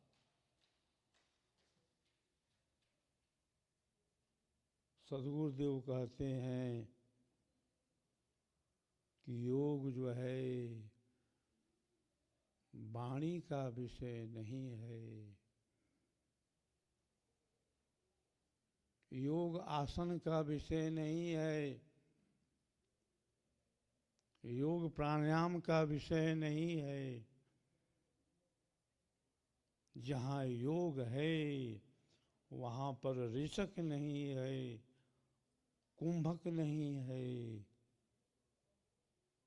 कुंभक की गति होय न जहवा, सुरति सनेही पहुँचे तहवा। इंगला पिंगला सुषमन नाड़ी, गंग जमुन सरस्वती सुखकारी। तीन तीर्थ तह संगम भयऊ, त्रिवेणी निर्मल जल भयऊ। आवश्यकता है, उपयोगिता है, उपलब्धि है, लाभ है आसन करने का, प्राणायाम करने का। ब्रह्म विद्या विहंगम योग के प्रणेता हिमालय योगी सदगुरु सदाफल देव जी महाराज ने एक ऐसे ग्रंथ का निर्माण किया है जिस ग्रंथ का संबंध भौतिकता से है ही नहीं। वहाँ तो आत्मज्ञान है, वहाँ तो ब्रह्म ज्ञान है, वहाँ तो सहज योग है, विहंगम योग है, शब्द सुरत योग है, देवयान पथ है, परा विद्या है।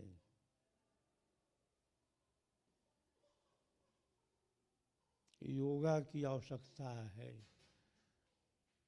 आसन प्राणायाम प्रतिदिन करना चाहिए।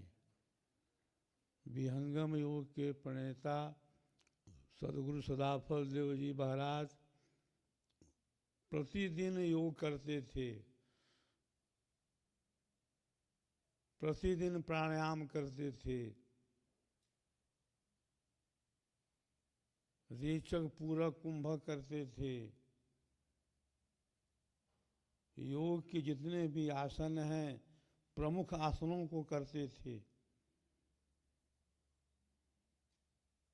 सदगुरुदेव ने लिखा है योग चंद्रिका, योग तत्व दर्पण।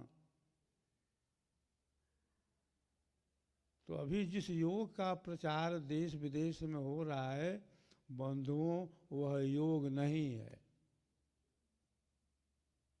यह कहने वाला भूमंडल में एकमात्र सदगुरु सदाफल देव विहंगम योग संस्थान है।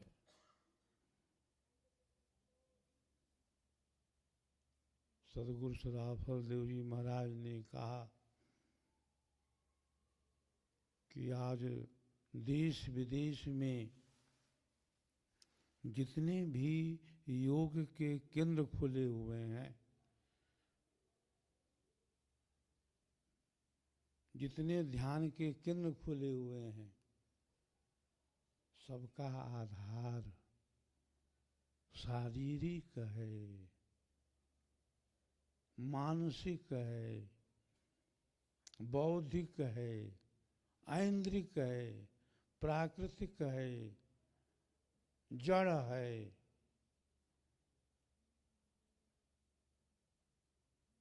योगा शरीर की कसरत है, शरीर का एक्सरसाइज है।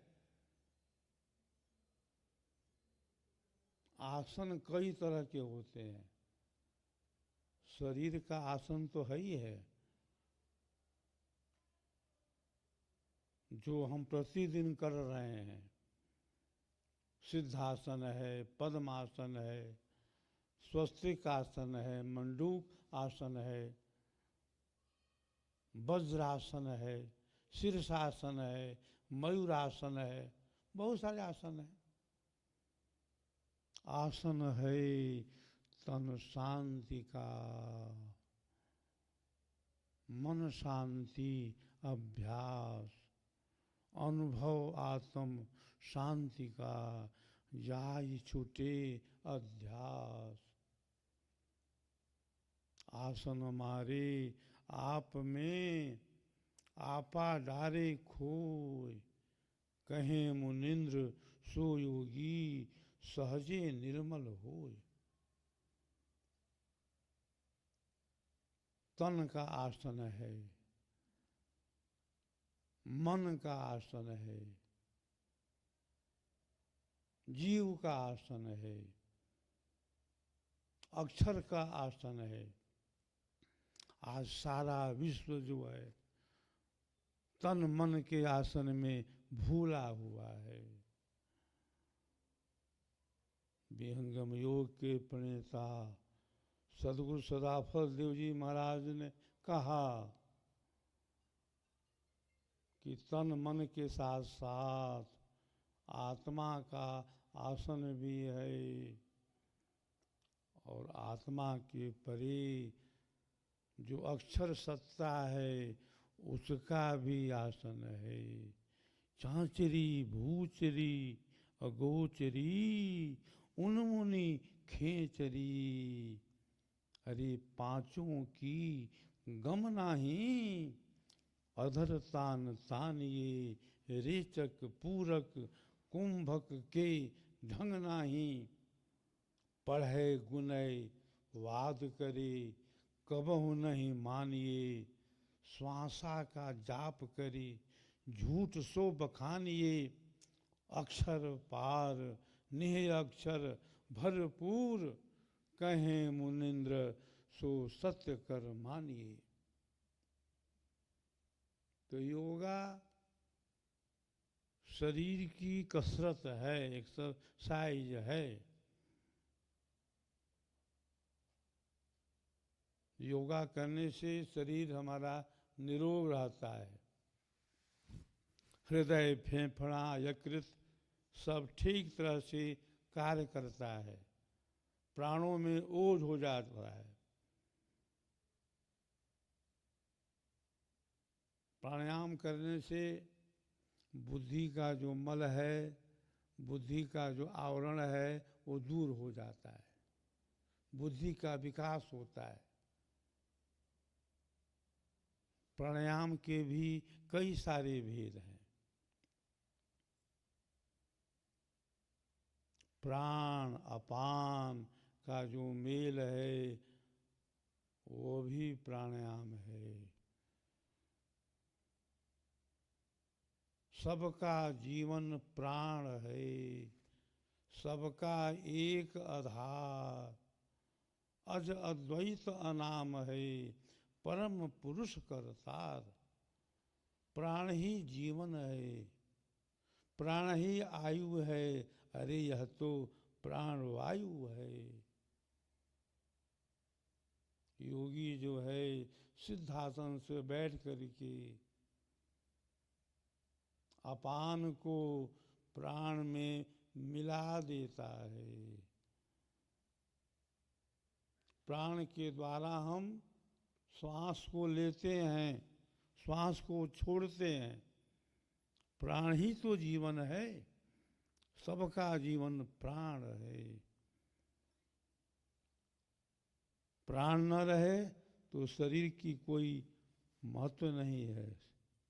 प्राण ही से हम जी रहे हैं। श्वास प्रश्वास की गति निरंतर हो रही है। दिन रात मिला करके 21,600 श्वासा प्रतिदिन चलती है। श्वास हम छोड़ रहे हैं, श्वास ले भी रहे हैं। निरीक्षण कर रहे हैं आती जाती श्वासों का, सुमिरन मार्ग सहज का सदगुरु दिया बताए, श्वासहु श्वास के सुमिरते एक दिन मिलसी आए। श्वसन गति का हम निरीक्षण करते हैं। श्वसन गति का निरीक्षण जो करता है वही साधक आगे चल करके मन को भी नियंत्रित कर लेता है। प्राण का और मन का अटूट संबंध है। प्राण और मन को रोकना, स्थिर करना ही योग की आरंभिक कला है।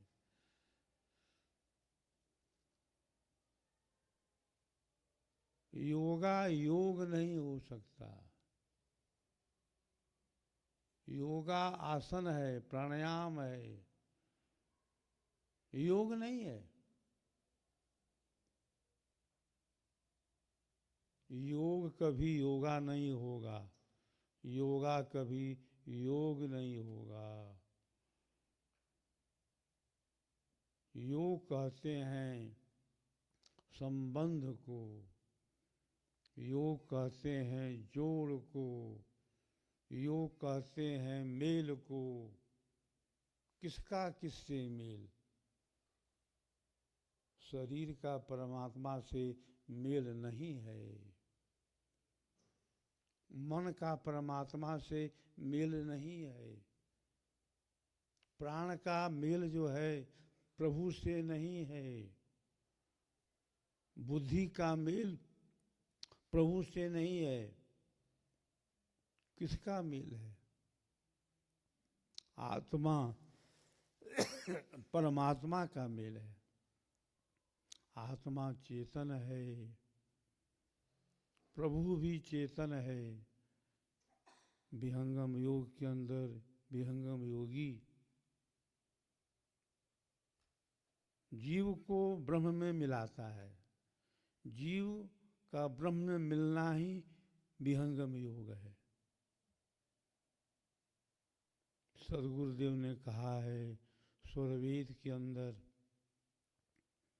परम पुरुष और आत्मा संधि निरंतर योग, जड़ माया व्यापे नहीं कभी न होय वियोग। योग कहत हैं जोड़ को, योग कहत हैं संधि, योग रहस्य उपाय में जीव ब्रह्म की संधि। सदगुरुदेव ने कहा पूरे वर्ल्ड के समक्ष, योग योग सब कोई कहा, योग न जाना कोई, अर्धधार उर्ध चले, योग कहावे सोय। धरि पताल गति फिरत आकाशा, अष्ट चक्र तब होय विकासा। संपुट कमल फूल गुरु भेदा, अर्ध ऊर्ध मुख अनुभव वेदा। शक्ति जो है सो चुकी है। सोई हुई शक्ति से भक्ति नहीं होगी।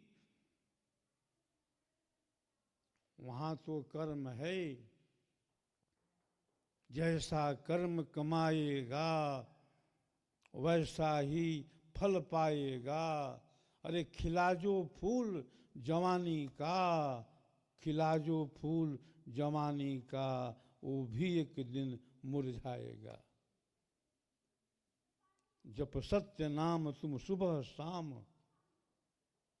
जप सत्य नाम तुम सुबह शाम, अपना जीवन बर्बाद न कर, प्रभु से डर, प्रभु से डर।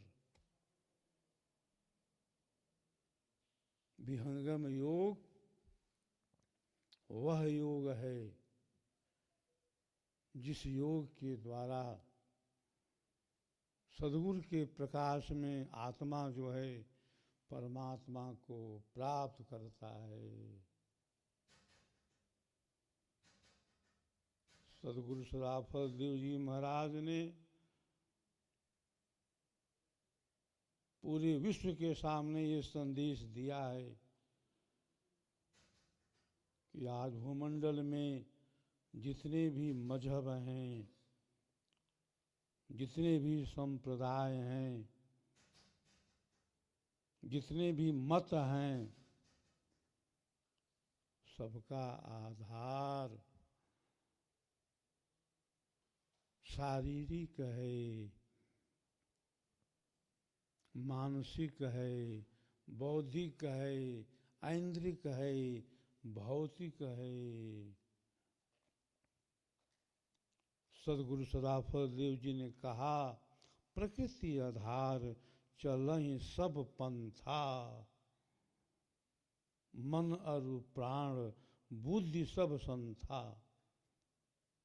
मन मंडल के भीतरे सकल पंथ चलिया है। आज विश्व के सामने ऐसा उद्घोष करने वाला कौन है? एक ही हैं, हमारे सदगुरु सदाफल देव जी महाराज, जिन्होंने कहा इंद्रियों से ना ही साधन, इंद्रियों से ना ही साधन, ना ही साधन प्राण से, चित्त मन से ना ही साधन, ना ही बुद्धि महान से। प्रकृति का आधार तजी स्वज्ञान से साधन चले। कहें सदाफल योग दुर्लभ बर विहंगम सतफले। चाल विहंगम योग हमारी, कहें मुनिंद्र सदगुरु दे तारी। अरे खुल गए गगन कपाट, शब्द झनकारा है कर लो ना दीदार, महल में प्यारा है। शक्ति जो सोई हुई है उसको जगा देना है। जब तक शक्ति जगेगी नहीं तब तक भक्ति होगी नहीं, और जब तक भक्ति नहीं होगी मुक्ति भी नहीं होगी। भक्ति भगवान की बहुत बारीक है, शीश सौंपे बिनु भक्ति नाही। होय अवधूत आस तन की तजे, जियता मरै सो भक्ति पाही। नाचना कूदना ताल को पीटना, रानी वा खेल की भक्ति नाही। रैन दिन तार निर्धार लागी रहे, कहें मुनिंद्र तब भक्ति पाही। तो सदगुरु सदाफल देव जी महाराज ने कहा कि भक्ति करो, प्रेम भक्ति सदगुरु करो। सदगुरु अलख लखाए, प्रथम गुरु फिर प्रभु, जन्म मरण दुख जाए। तो हमारा आपका सौभाग्य है कि भारत देश के अंदर आध्यात्मिक जगत के सूर्य का उदय हुआ, जिस सत्ता का नाम ही है सदाफल देव जी महाराज। सदा फल्यम ददाति, जो चारों फलों को देने वाले हैं। स से अंकित है तेरे नामा, दौ से दया करे बिनु दामा। फ से फिर नहीं मिलत शरीरा, लौ से सुरत होय बलवीरा। तो हम जो भी विहंगम योग से जुड़े हैं सभी स्वर वेद से जुड़े हुए हैं। स्वर वेद जो है हम सबका प्राण है। स्वर वेद में ही हम सोते भी हैं और स्वर वेद में ही हम जागते भी हैं। स्वर वेद वह वेद है जिसको हमारे सदगुरु ने 17 वर्षों की कठोर साधना के बाद समाधि में प्राप्त करके पुस्तक रूप में लिखा है।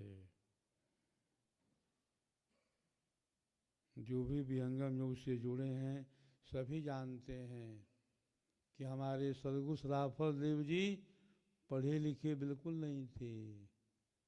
उन्होंने जो कुछ भी कहा है, जो कुछ भी लिखा है, उसका आधार उनकी साधना है, उनका अनुभव है। निज अनुभव वर्णन करूं, दिया ज्ञान प्रभु सोय, तेरा है तुझ में रहे, करत समर्पण सोय। ब्रह्म विद्या है ब्रह्मजा, है ईश्वरी धार, दबे न सारी शक्ति से सदगुरु जगत प्रचार।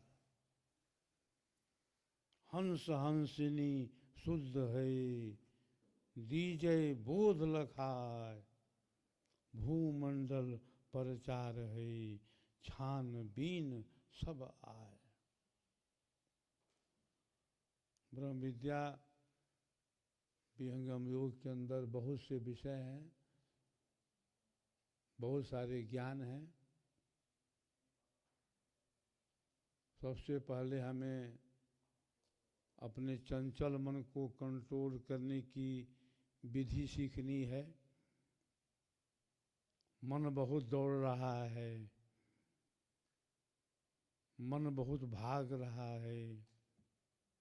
अरे मन जहाँ जहाँ जा रहा है वहाँ से मन को हटाओ और लगाओ बाहर में ही एक स्थान पर, जहाँ का संकेत भगवत गीता के अंदर भगवान कृष्ण ने किया है। समम कायम शिरोग्रीवम धार्यम अचलम अस्थिर संपृष्ठ नासिकाग्रम स्व दिशश्चावलोकयन। भगवान कहते हैं कि अर्जुन, सिर ग्रीवा छाती एक सीध में रहे और दृष्टि कहाँ रहे? नासिका के आगे रहे।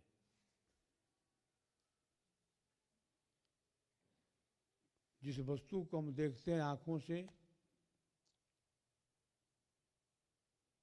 वहाँ पर मन दौड़ता है। जहाँ जहाँ आंखों की दृष्टि जाती है मन भी जाता है।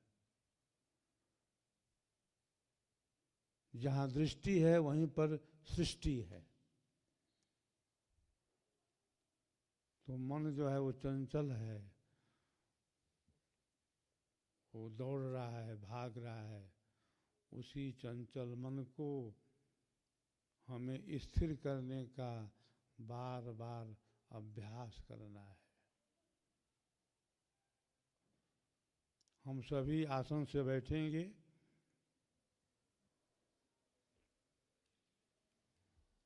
जिसको आसन से बैठने में दिक्कत हो वह चेयर पर भी बैठ सकता है।